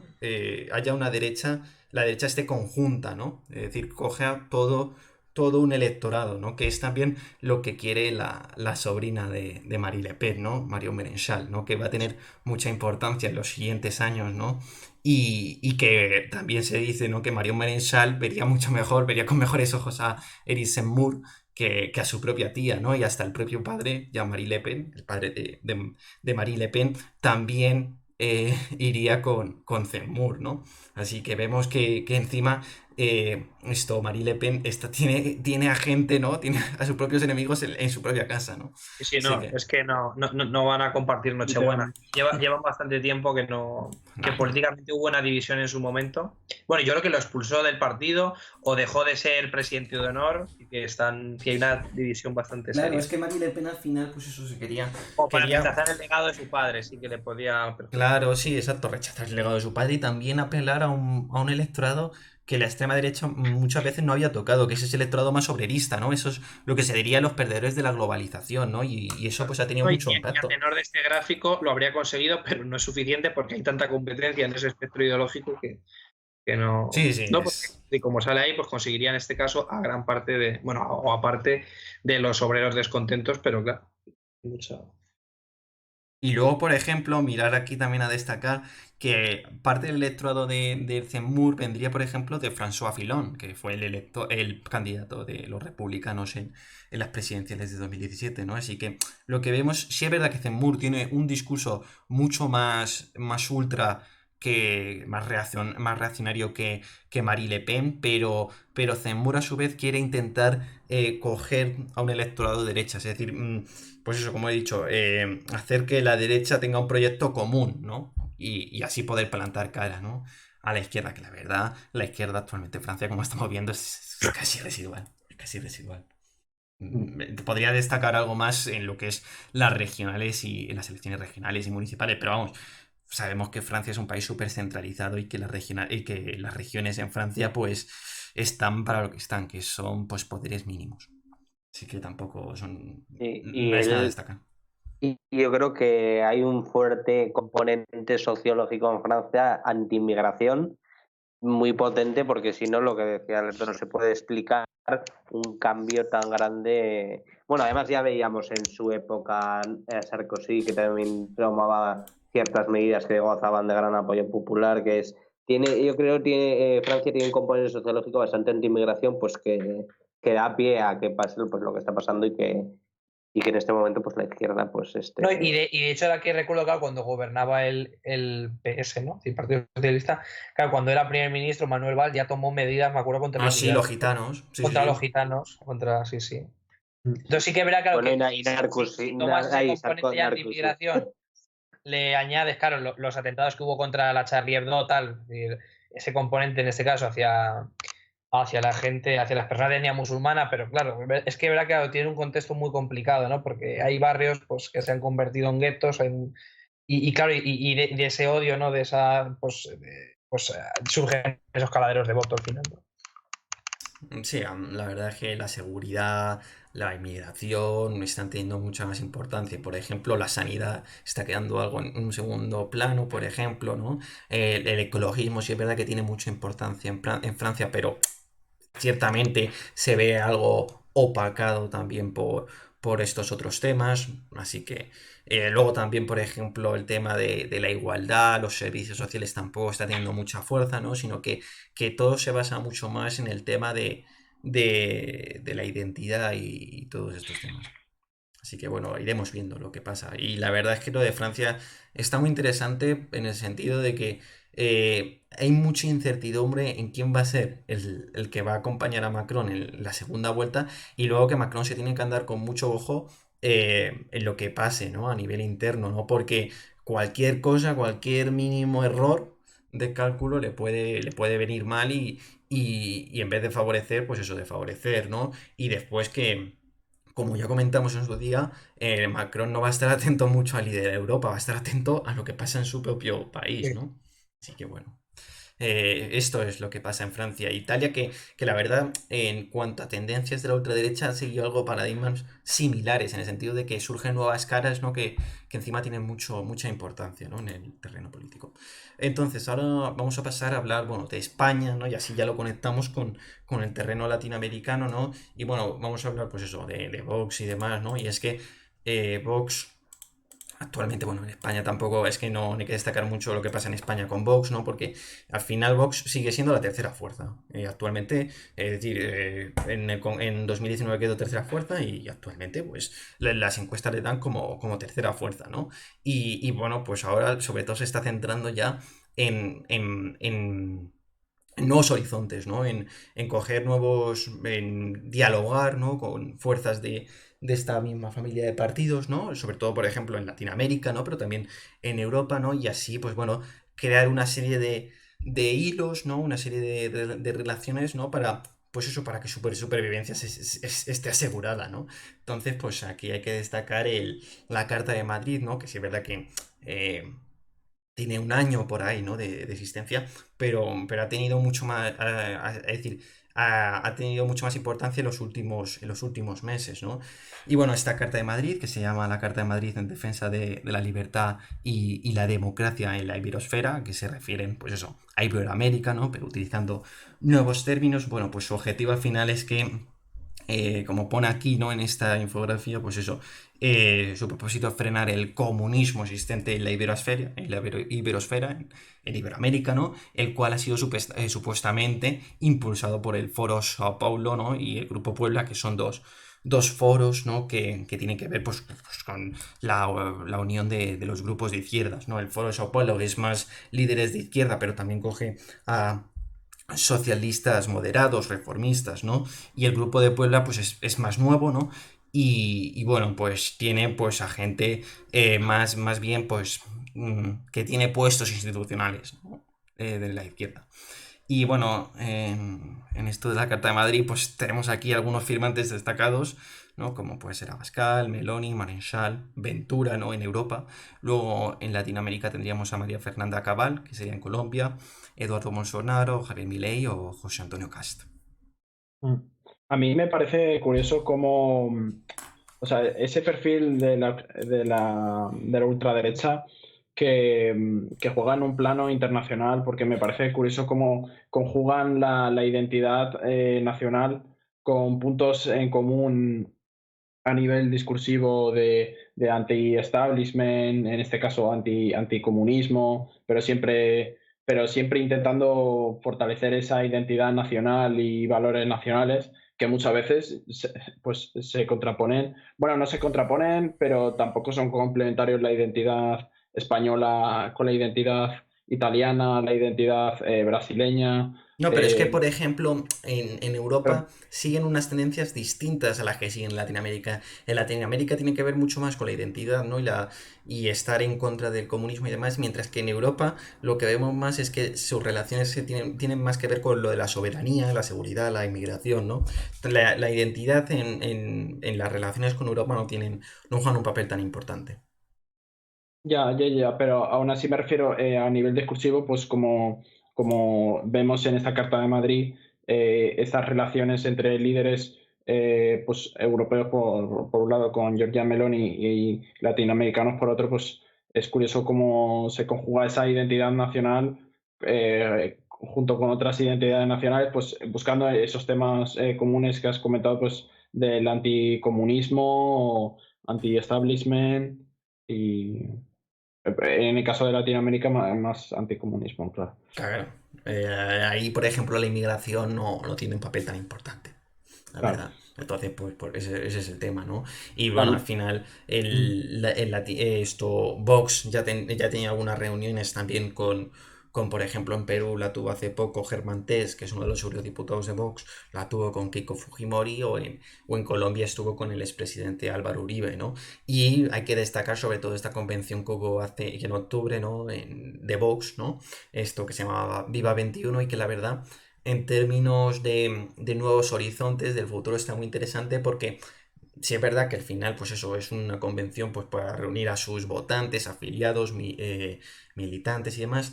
Y lo que vemos también es que también ha servido para atender relaciones, ¿no? Para que, bueno, pues líderes internacionales se unan a este proyecto, ¿no? Y es por eso, pues, que estuvieron, por ejemplo, Giorgia Meloni o André Ventura en la propia convención, y después hubo vídeos tanto de Víctor Orbán, el Morawiecki, ¿no? De Polonia, es decir, el presidente de Polonia, luego Jarosław Kaczynski, ¿no? Que es el presidente del PiS, ¿no? En Polonia, luego Ted Cruz, el congresista republicano, ¿no? Que en su día fue precandidato de los republicanos, ¿no? Cuando Trump se impuso, luego Andrés Pastrana, es presidente de Colombia, ¿no?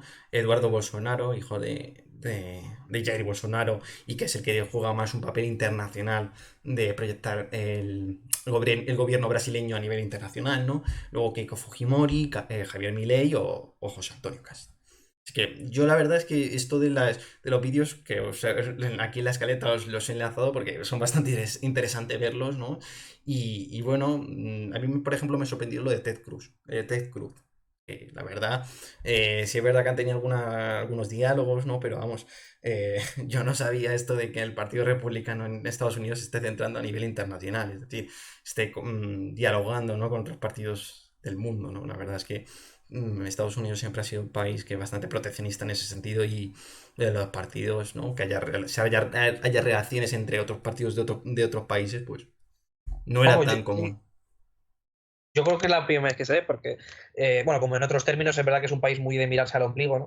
Y lo que es en el término de los partidos, es verdad que, vamos, yo no sé si tienen incluso relaciones formales de pertenecer a alguna familia, yo creo que no. Bueno, ni los demócratas ni los republicanos, ¿no? Porque se centran.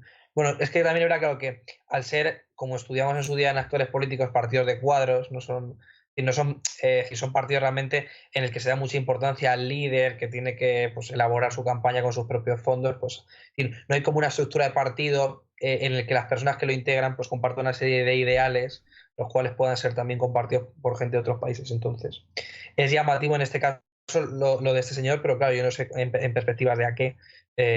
Bueno, a ver, es un vídeo, tampoco se No, compromete pero a lo nada, que pasa pero también es nos verdad une en que este caso pues valores conservadores en torno a la familia, bueno, y el miedo al comunismo.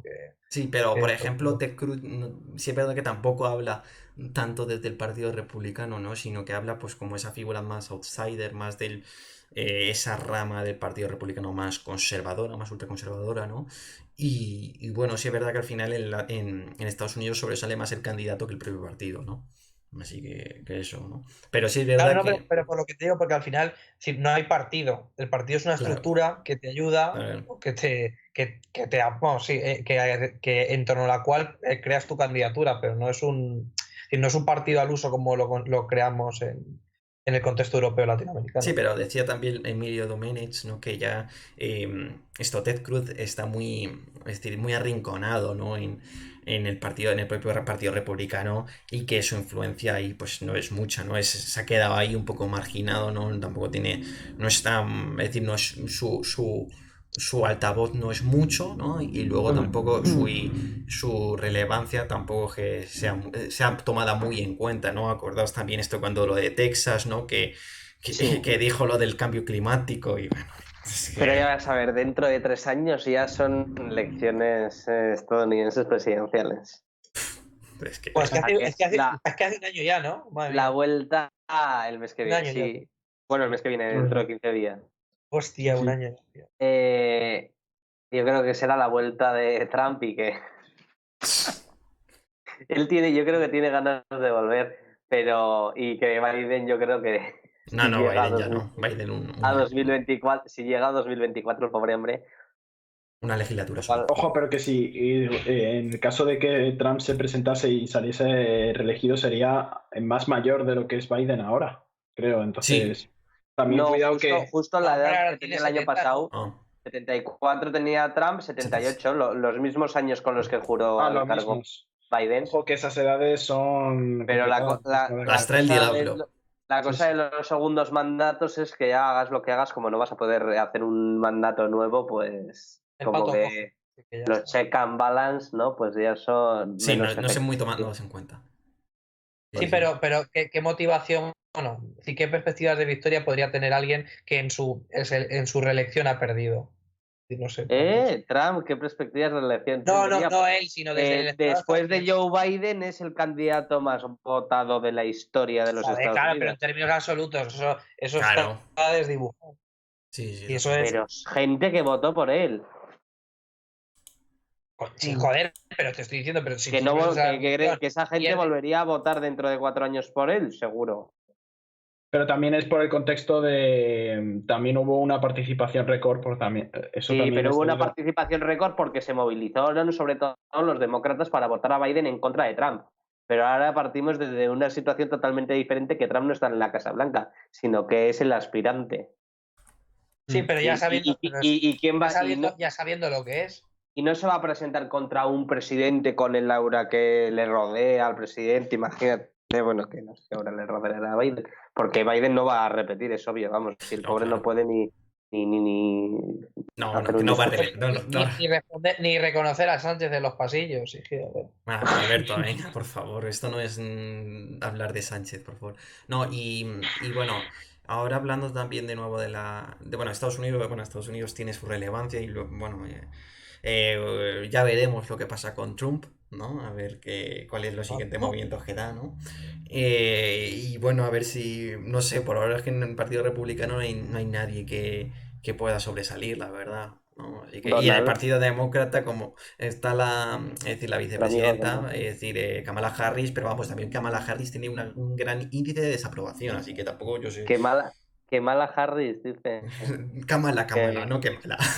que- es que sí, hace unos meses fue muy viral el discurso. Había un vídeo, ¿no? Que era el discurso que hacía en campaña de la inmigración y luego el discurso que hace ahora como vicepresidenta. Sí. Sí, muy oportunista, sí.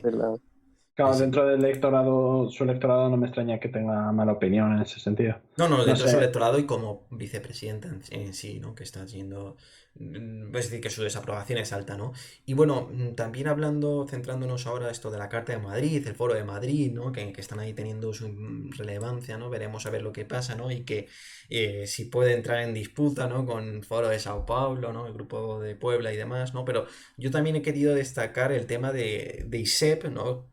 Que es el Instituto Superior de Sociología, Economía y Política, porque, bueno, este instituto yo creo que va a tener mucha relevancia, ¿no? En lo que puede ser el futuro de Vox a la hora es decir, en términos de organización y en términos programáticos, ¿no? Porque, bueno, pues está ahí teniendo cada vez mayor repercusión Vox, ¿no? Y necesita también una escuela de cuadros, ¿no? Es decir, necesita poder formar a los que puedan suplir, ¿no? A los Abascal, los Ortega Smith y demás, ¿no?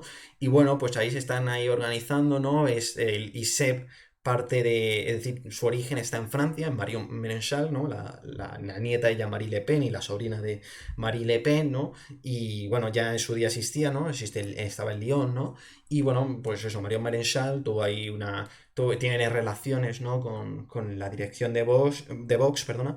Y bueno, pues han creado este instituto aquí en Madrid, ¿no? Bueno, ya estaban impartiendo, ¿no? Llevan, pues yo que sé, un año y pico impartiendo, ¿no? Y ahora pues está teniendo mayor relevancia porque están recogiendo a figuras mucho más relevantes, ¿no? El propio filósofo Miguel Ángel Quintana Paz, ¿no? Que bueno, pues es interesante ver a quién está cogiendo, ¿no? Pues eso, Pedro Herrero, Pablo de Lora, bueno, son una serie de figuras, ¿no? que han tenido su relevancia, ¿no? dentro de lo que es de lo que es el espectro de la derecha, ¿no? Y que bueno, pues están ahí haciendo su escuela de cuadros y veremos quién sale, ¿no? de esa escuela y lo que puede deparar, ¿no? Así que en cuanto a en temas organizaciones, como digo, temas orgánicos, pues eso, se lo están montando bastante bien, ¿eh? Vox, digo. Así que bueno, veremos cuál es no su hoy, sino su mañana, ¿no? Como dice este directo, ¿no? Y ya, bueno, enlazándolo con Latinoamérica, ¿no? La Carta de Madrid, ¿no? Que al final, sobre todo, tiene mucho más relaciones más que con Europa, ¿no? Porque solo la firmaron en Europa, por así destacar, Giorgia Meloni, Mario Marinchal o André Ventura. Sí es verdad que esta Carta de Madrid tiene mucha mayor relevancia en el contexto latinoamericano, ¿no? Y bueno, quería poner primero este mapa de esto, de quién era, sí, del Council Foreign Relations, ¿no? Y bueno, que lo que muestra, ¿no? Es cómo han cambiado los colores de los gobiernos, ¿no? De Latinoamérica, ¿no? Desde 2010 a 2019. Sí, es verdad que hay que entrar en matizaciones porque en 2019 a 2021 han cambiado los gobiernos, ¿no? Pero sobre todo, pues eso, destacar que, bueno, pues en Brasil, ¿no? Sobre todo lo de Brasil, ¿no? Que está gobernando Jair Bolsonaro, ¿no? Sí, es verdad, bueno, pues esto, es que solo en Brasil, bueno, en Paraguay se podía destacar también y luego también en Honduras, ¿no? Está teniendo ahí su relevancia en los propios gobiernos, ¿no? Pero actualmente, en el contexto de la de la ultraderecha, perdona, en Latinoamérica, lo que podríamos hablar más es esa influencia que tienen los partidos de la ultraderecha en estos países, ¿no? de Latinoamérica, ¿no? Y bueno, pues eso, si nos centramos en el contexto, bueno, si queréis comentar algo de esto, no, ¿no? Nada, pues comentar que como tú, o sea, un poco más de forma concreta, de 2019 a 2021 ha habido elecciones importantes en Perú, o sea, digamos que los colores han cambiado. En Chile, además, sí que es verdad que pues, sí que es el gobierno de la derecha, pero en el proceso constituyente están teniendo mucha influencia la izquierda, digamos, o sea, este mapa En puede Bolivia cambiar en también, ciertos. obviamente. En Bolivia también ha Sí, y en cambiado. Bolivia, claro, o sea, me refiero, aunque los colores hayan cambiado, eso no quita que la extrema derecha, pues también como vamos a comentar ahora, diferentes partidos y personalidades que existen en Latinoamérica tengan más o menos importancia. Sí, O sea, también existe extrema derecha en Latinoamérica. ultraderecha. Ultraderecha, gracias por el apunte. Sí, sí, sí. Es Claro, hombre, que sí, ya hablamos ahí hablamos, ¿no? De que tenemos que decir ultraderecha, que muchas veces se nos va, pero porque al final, pues si hemos cogido esa mecanización de decir siempre extrema derecha, pues eso, pero en términos académicos, ¿no? Sería ultraderecha, sí. sí, Entonces, el término más mediático al final es extrema derecha, entonces también es el que nos sale, entonces, claro, claro, sí, sí, de sí, es forma más así. natural. Sí, sí, totalmente. Y bueno, sí destacar lo de México, ¿no? En México y el PAN, ¿no? Que recientemente, pues eso, hubo una reunión entre Santiago Abascal, el líder de Vox, ¿no? Y diputados del PAN, ¿no? Del Partido de Acción Nacional, ¿no? Y también un par del Partido Revolucionario, ¿cómo es? El PRI, Partido Revolucionario Eh, Institucional. Institucional, el PRI, PRI. Partido Revolucionario Institucional. Exacto. Bueno, pues tú puedes, Que hubo una reunión. gobernó durante 80 años seguidos. Oye, es que vamos, ¿no? Bueno, Que ganó 3 elecciones como sabemos era limpiando. una dictadura eso, pero bueno. Pero que decir lo de que hubo una aluvión de críticas, ¿no? Porque esta reunión en el Senado en el Senado mexicano que tuvieron senadores del PAN con Vox, pues bueno, tuvo una aluvión de críticas en el sentido de que eh, muchos de estos senadores tuvieron que desmarcarse, los propios partidos igual se tuvieron que desmarcar porque causó polémica un tuit de Abascal, ¿no? Que lo escribió en agosto por ahí, ¿no? De los 500 años de conmemoración de la caída de Tenochtitlán, no sé cómo se dice eso. Tecno- Tecnocticlan. Tenochtitlan, O Tecnocticlan. Tenochtitlan, pues eso. Tecnocticlan. Tenochtitlan. Tenochtitlan. Es que hay una serie muy buena en Tenochtitlan. Amazon Prime, pero buenísima, súper bien hecha, que se llama Hernán, de Hernán, como Hernán Cortés conquistó en Tenochtitlan y el sitio y cómo tenían retenido a Moctezuma. Sí, sí. Ah, Tenochtitlan, eso. Sí, sé cuál dices, Hernán. Hay que dar la recomendación. Pues es muy buena, ¿Sí? muy buena. Oh. Bueno, pues muy eso, el mensaje ese que tuvo tanta polémica es lo de España logró liberar a millones de personas del régimen sanguinario y de terror de los aztecas, orgullosos de nuestra historia. Pues bueno, esto no gustó para nada en México y bueno, pues muchos pues tuvieron que desmarcarse, no solo los propios partidos, sino también los senadores y hasta el propio PRI dijo que ellos no habían firmado, bueno, los senadores del PRI dijeron que ellos no habían firmado nada y que no tenían nada que ver, pero bueno. Como se vio, sí tenían relación, pero bueno, destacar de eso, de México, ¿no? Es algo más anecdótico. Vivan los mayas y los aztecas. Bueno, ¿por qué? ¿Por qué decir viva los mayas y los aztecas? ¿Eh? ¿Por qué hay que decirlo?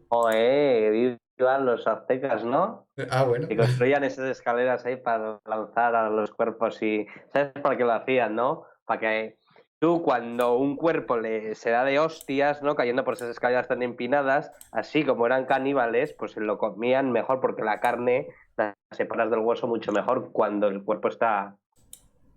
Anda, claro, en vez de amartillarlo, ¿no? Como se hace con la carne, pues ya la martillas. Exactamente. Claro, Otra recomendación, una película de Mel Gibson, Apocalipto, que es, vamos, una obra de arte. Sí, esa yo estoy muy de acuerdo con Javier, es una obra, es buenísima. Y encima no hablan ni en inglés ni en español. Hablan en maya. Hablan como tenían que hablar en su día, ¿no?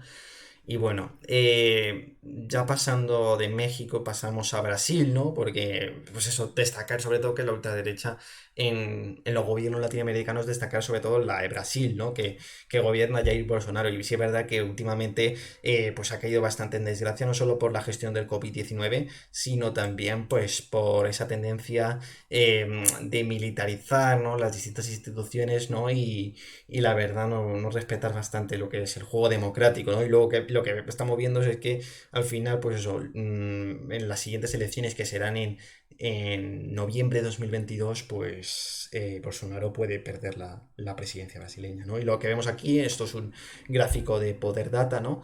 Una encuestadora brasileña, y lo que vemos es que la desaprobación es de un 58%, y es que bueno, antes de la pandemia tenía pues eso, una aprobación mayor, ¿no? Es decir, no me acuerdo cuánto era, pero vamos, era mayor la aprobación que la desaprobación. Y sí es verdad que pues eso, alrededor de julio, pues sí es verdad que la aprobación subió, pero de nuevo, pues eso, la desaprobación es mayor, ¿no? Y bueno, pues Jair Bolsonaro le queda un año y pico, no, le queda un año ya le queda un año, y difícil que revalide el mandato, ¿no?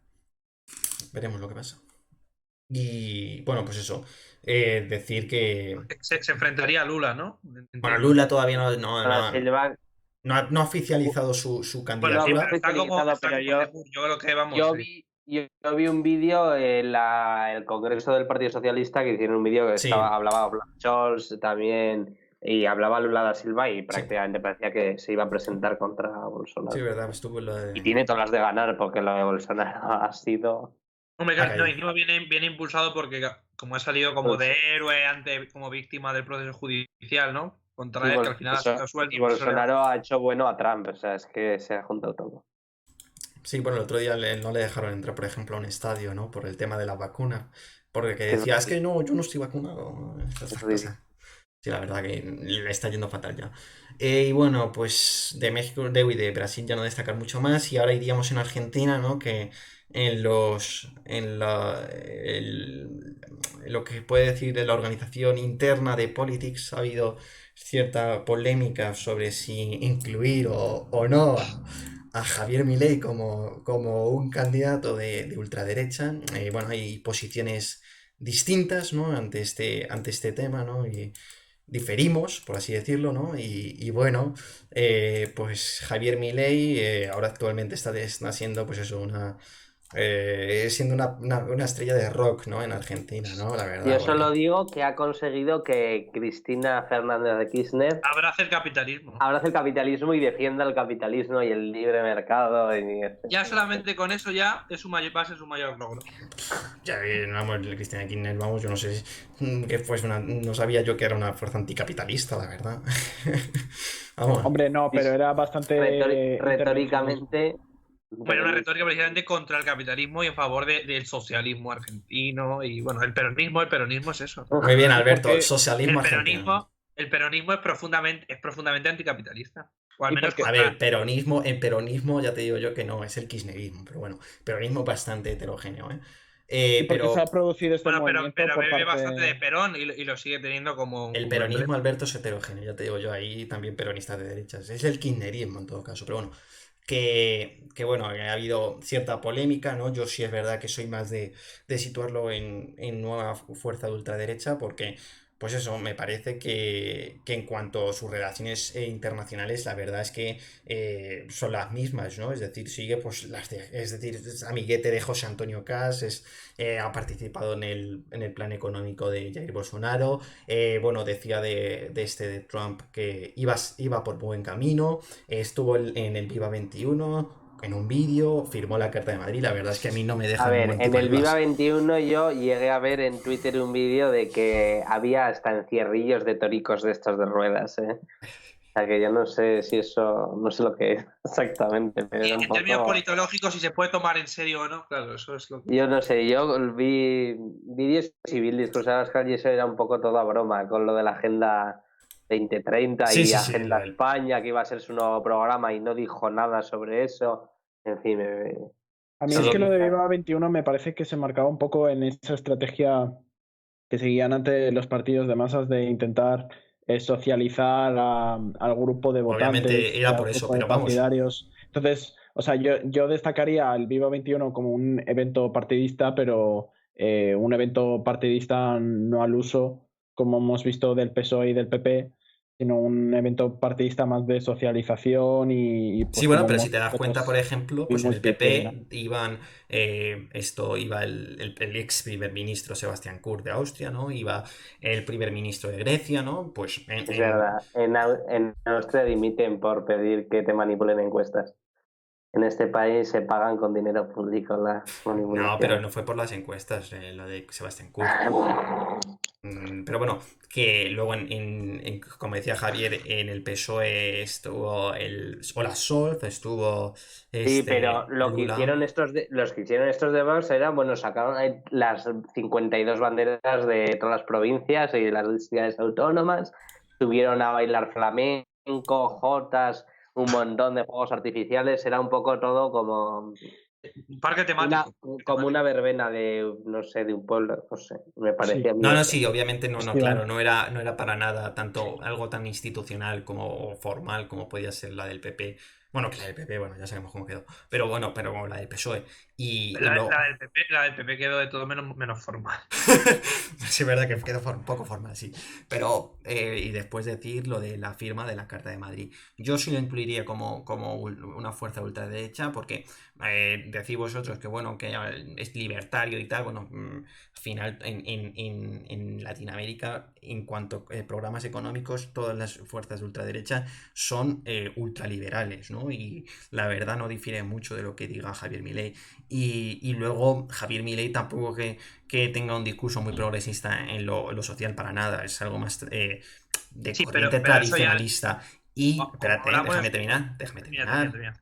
Y bueno, luego ha colaborado con la dictadura bueno, de esto, de un dictador de una región de Argentina, así que de extrema derecha, obviamente. Así que bueno, yo no sé, no me quedaría.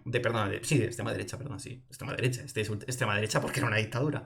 Eh, y bueno, pues a mí no me quedan dudas de que tiraría más a ser una nueva fuerza ultraderecha, pero bueno.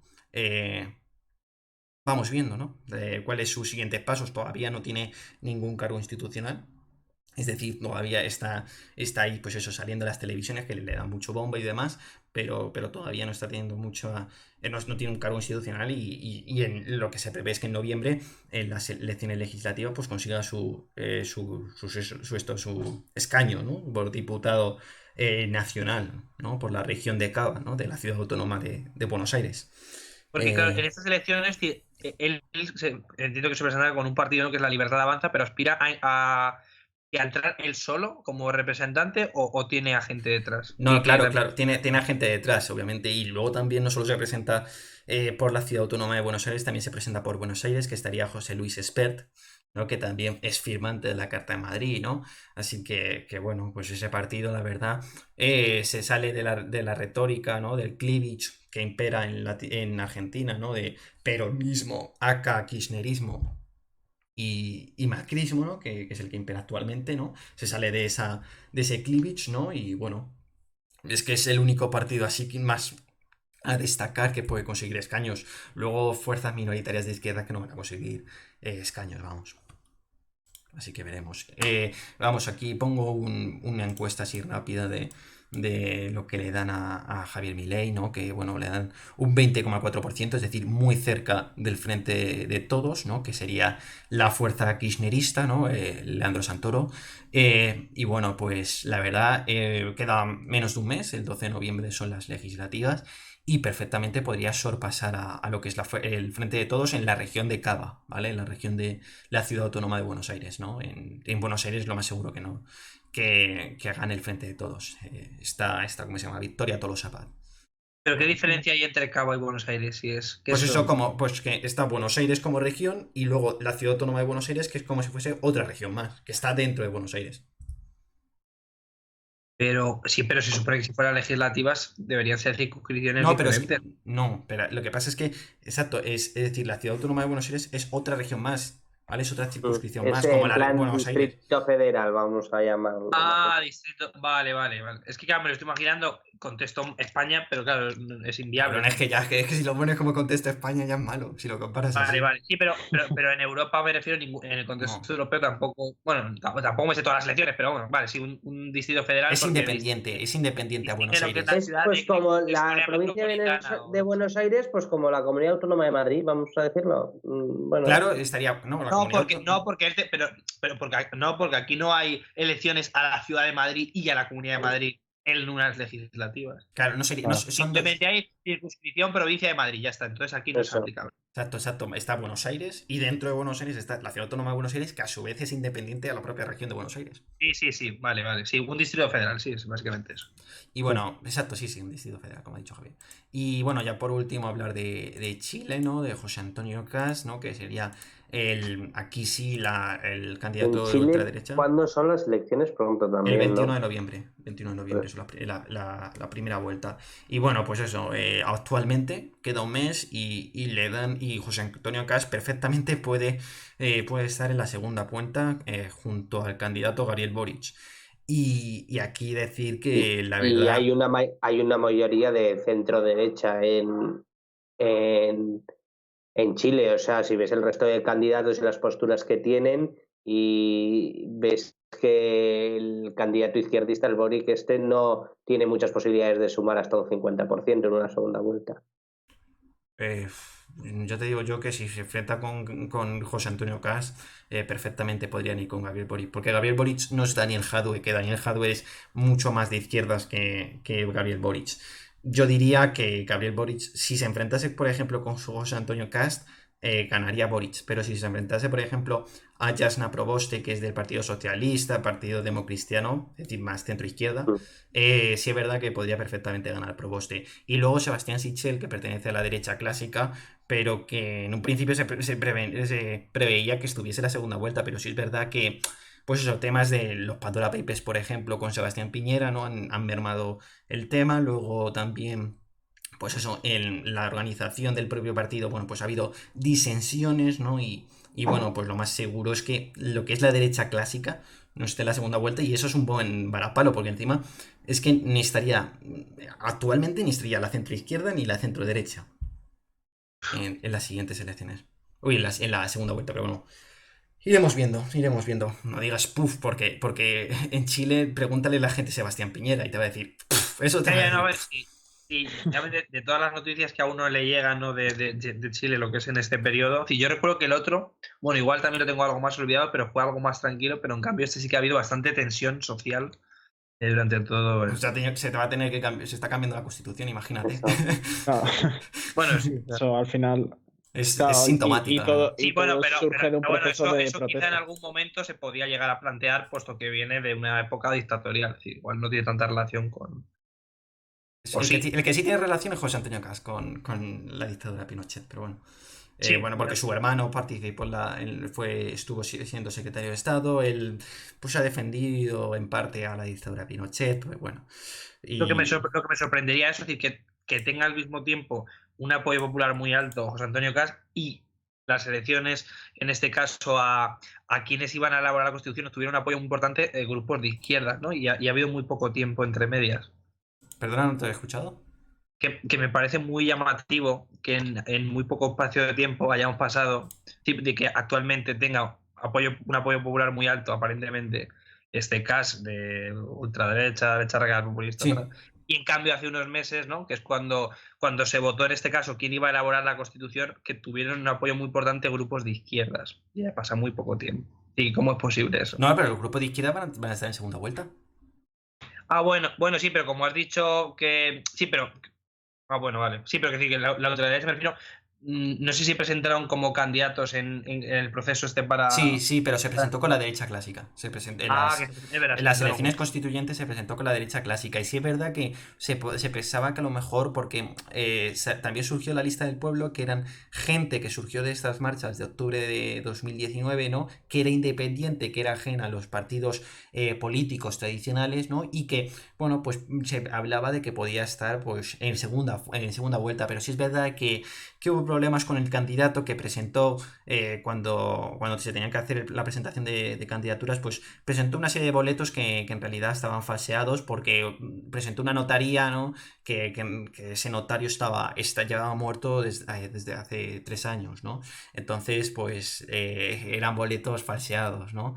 Así que la lista del pueblo, ¿no? Que serían esos partidos políticos, esos partido anti-establishment independiente a los partidos políticos, bueno, mejor dicho, partido anti-establishment, no, es un movimiento anti-establishment alejado de los partidos políticos tradicionales, pues se podía prever que tuviesen algún porcentaje, ¿no? ¿cómo decirlo?, de probabilidades de estar en la segunda vuelta, pero ahora es inviable porque no hay candidato de la lista del pueblo, así que veremos lo que pasa en Chile, queda menos de un mes y yo qué sé, y ya Lo cubriremos iremos. desde Politics. Exacto, sí, estaremos atentos. Yo creo que Se viene un noviembre calentito, ¿no? sí, en Latinoamérica sobre todo. En Europa, en Bulgaria y poquito más, la verdad. Luego en Bulgaria, que es tercera vez que votan ya en un año. tercera vez y abril, julio y ahora noviembre. Y luego también en Nueva York hay elecciones, también en Virginia serían las. Bueno, en Bulgaria yo solo creo que aguantó, o sea, más o menos estable, porque siempre están cambiando de partidos a principios de los 2000, cuando Simón de Bulgaria, que fue rey de Bulgaria, Se se presentó. presentó y luego fue presidente de Bulgaria. Sí, claro, dice, preséntate, ¿no? Preséntate y oye, puedes conseguir algo. Sí, pero vamos, la corrupción ahí es tremenda, ¿no? Y por eso luego han surgido tantos partidos de esos anticorrupción y demás. Pero bueno, estaremos ahí atentos, la verdad. Y bueno, ya decir alguna conclusión que dejáis en este directo, ¿no? De Europa, Latinoamérica, en general, sobre la ultraderecha, que no la extrema derecha, como ya hemos quedado, como hemos consensuado, ¿no? Y lo que dicen los politólogos. Pues Claro. nada, yo creo que de aquí a un año pues vamos a ver cómo evolucionan este tipo de partidos. Sí que hemos dicho que grandes exponentes en Europa como eran Salvini y Le Pen lo tienen en este futuro próximo bastante complicado, ¿no? En menos de un año ya Sí. son las elecciones presidenciales en Francia. Veremos si Le Pen se consigue volver a pasar a la segunda vuelta. Las de Italia son 2022, creo que tocan. 2023, pero vamos. Sí, Bueno, pero sí. probablemente tengamos la primavera, tengamos. No, Sí, es que, también. es que Probablemente sea el año que viene porque Draghi, yo creo, tengo entendido que quiere ser presidente de la Quiere. República. Entonces, sí. Entonces eso, pero que veremos cómo son para esos próximos Comicios. convocatorias electorales para estas dos figuras que son los máximos exponentes en Europa de Sí. esta derecha radical populista. Hasta hace un año. Y eso, y luego también ver Víctor Orbán cómo evoluciona. Y hemos visto en Alemania cómo ha habido un pequeño retroceso de la AfD, de la Alternativa por Alemania. Veremos, bueno, en España tocan, se supone, dentro de 2 años, aunque a veces ves a los partidos con un poco ya encendiendo la maquinaria electoral, aunque primero se esperarán a aprobar presupuestos y que entren en vigor, eso seguro. Pero yo creo que también que Vox veremos también cómo tiene que evolucionar, pero de momento las encuestas le dan que está bastante estancado, ¿no? Y puede, como le ha ocurrido a la AfD, que bueno, sí que ha sufrido un pequeño retroceso, pero se ha quedado estancado en los últimos 4 años de unas elecciones a otras. sí. Veremos Vox, porque las encuestas apuntan a eso y bueno, que ahora tiene 52 escaños, que pueda llegar a los 60, bueno, que se mantenga, pues podrá ser una posibilidad, pero ya no apunta... no apunta como apuntaría hace 3-4 años que estos partidos consigan gobiernos tan fácilmente como parecía hace 3-4 años como en Austria, el FPO, que no, el que era el Wilders era de Austria, no, era de... No, ese de era Holanda. Bélgica. Ese era Holanda. En Holanda también, o sea que hace 3 años sí que tenían un futuro como más prometedor que el que parece que tienen ahora, aunque sí ahora están poniendo más aprietos a la Unión Europea y al futuro del proyecto comunitario. Sí, totalmente. Jorge y Alberto. Pues si quieres tú, bueno, Alberto. Vale, pues sí, un poco, pues seguir un poco la línea que dice Javier, ¿no? Que realmente sí hubo un año en el que parecía que pues lo que era la familia, bueno, no tanto el sistema de partido, sino un poco como el establishment en cuanto al sistema político en los países europeos, pues se podía ver un poco en peligro, ¿no? Porque, como bien has dicho tú, claro, sobre todo una victoria de Marine Le Pen podría haber cambiado todo, ¿no? Podría haber pues, puesto realmente cambios muy, muy grandes. Y al final, pues realmente, hombre, pues si tienen índices de voto pues cada vez mayores, pero afortunadamente no han llegado a nada importante en ningún país, salvo Polonia y Hungría, ¿no? Que es donde sí que se han sostenido con un apoyo popular muy alto y están llevando pues, a un desafío cada vez mayor a la Unión Europea, ¿no? Entonces, pues veremos. Y yo no creo que a corto plazo vayan a seguir subiendo en otros países. Bueno, más allá de... Bueno, en Italia sí, claro, en Italia es hoy por hoy inevitable, ¿no? A no ser que esa entente entre el PD y el Movimiento 5 Estrellas se termine por fraguar, pero bueno, veremos. Igual, yo qué sé, si Italia ya lo sabemos que es un polvorín y igual, yo que sé, cambia las tornas de un tiempo a otro, pero bueno, que dejándolo en una cita, pues eso, es decir, que no es 2017, pero andémonos con ojo porque al final las sociedades están todavía bastante convulsionadas por la crisis del COVID y el alza en los precios de casi todo, entonces la ultraderecha no ha dicho su última palabra todavía. Muy bien. ¿Y esto, Jorge? Pues siguiendo lo que también ha dicho Alberto y Javier, pues sí que es verdad que se han cambiado las caras más visibles de la ultraderecha en Europa, pero digamos que las ideas de fondo sobre inmigración, seguridad, que es verdad que sobre la Unión Europea han variado más, pero las ideas más de fondo siguen en pie. Aunque sí que es verdad que el porcentaje de voto parece que pues puede mantenerse, digamos que no se prevé, yo creo que no existe como en 2017 esa previsión de que la ultraderecha tenga muchas posibilidades de llegar al poder, sino que puede ser un poco menos en Italia, que ahora sí que parece que Meloni puede ser incluso primera fuerza, pero también apoyada por quién. Pero bueno, yo creo que no existen tantas expectativas como en 2017 de que la ultraderecha llegue al poder. Bueno, pues muy bien, ya ponemos fin a este directo. Yo creo que estaremos unas cuantas semanitas sin hacer directo, la verdad. Tampoco es que haya muchos temas de los que hablar este noviembre, bueno, durante las siguientes semanas, ¿no? Yo creo que nos podemos esperar hasta Chile, hasta el 21 de noviembre por ahí. Encima nosotros estamos cargaditos de trabajo. ejercicitos, de trabajos, así que Sí, hombre, sí. a ver, ya, yo creo que ya la época buena será ya la primavera, con Francia, Hostia, es que vamos, acercábamos. Francia, Ya es Italia, que algún Francia e adelanto en Italia España. va a estar más entretenido, ¿no? Aquí desde Sí, una perspectiva eurocéntrica. sí, es que a ver, Las tendemos burbujas. siempre a ser eurocéntricos, pero claro, a ver, es que vivimos Somos en Europa, ¿no? europeos. Claro.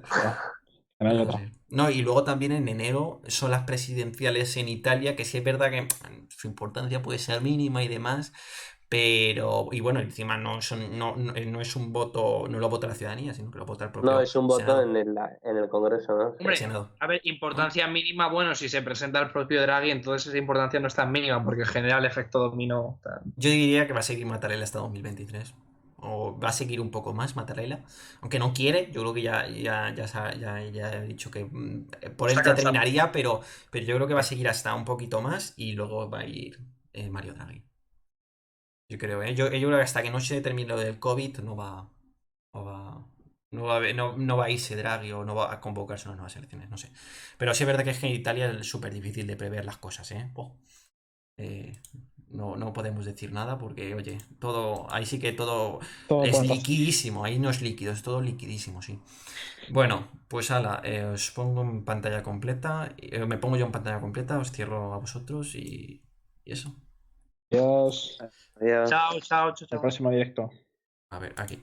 Bueno, pues terminamos este directo de hoy. Muchas gracias a los que habéis estado aquí. Sí, es verdad que hay que ser realistas y la verdad no hemos tenido mucha afluencia. No hemos tenido, la gente no nos ha escrito ni nada, la verdad, pues nos queda una lagrimita. Pero bueno, estamos aquí, hoy hablamos de la ultraderecha. Espero, bueno, pues que os haya servido así para poder contextualizarla de una manera mejor. Y bueno, pues nos vemos en la próxima. Ya como digo, pues será dentro de un mesecito por ahí, porque la verdad ya los temas se nos van acabando. Luego, pues bueno, estamos ahí cargados de temas de la universidad. Y bueno, también necesitamos apoyo, porque si no, esto no carbura. Así que nos vemos en la próxima. Hasta luego. Mejor dicho, hasta pronto. No es un adiós, es un hasta pronto. Y nos vemos en la próxima. Así que estar atentos, darle like, seguirnos en todas nuestras redes sociales, Twitter sobre todo. Y chao, chao, chao.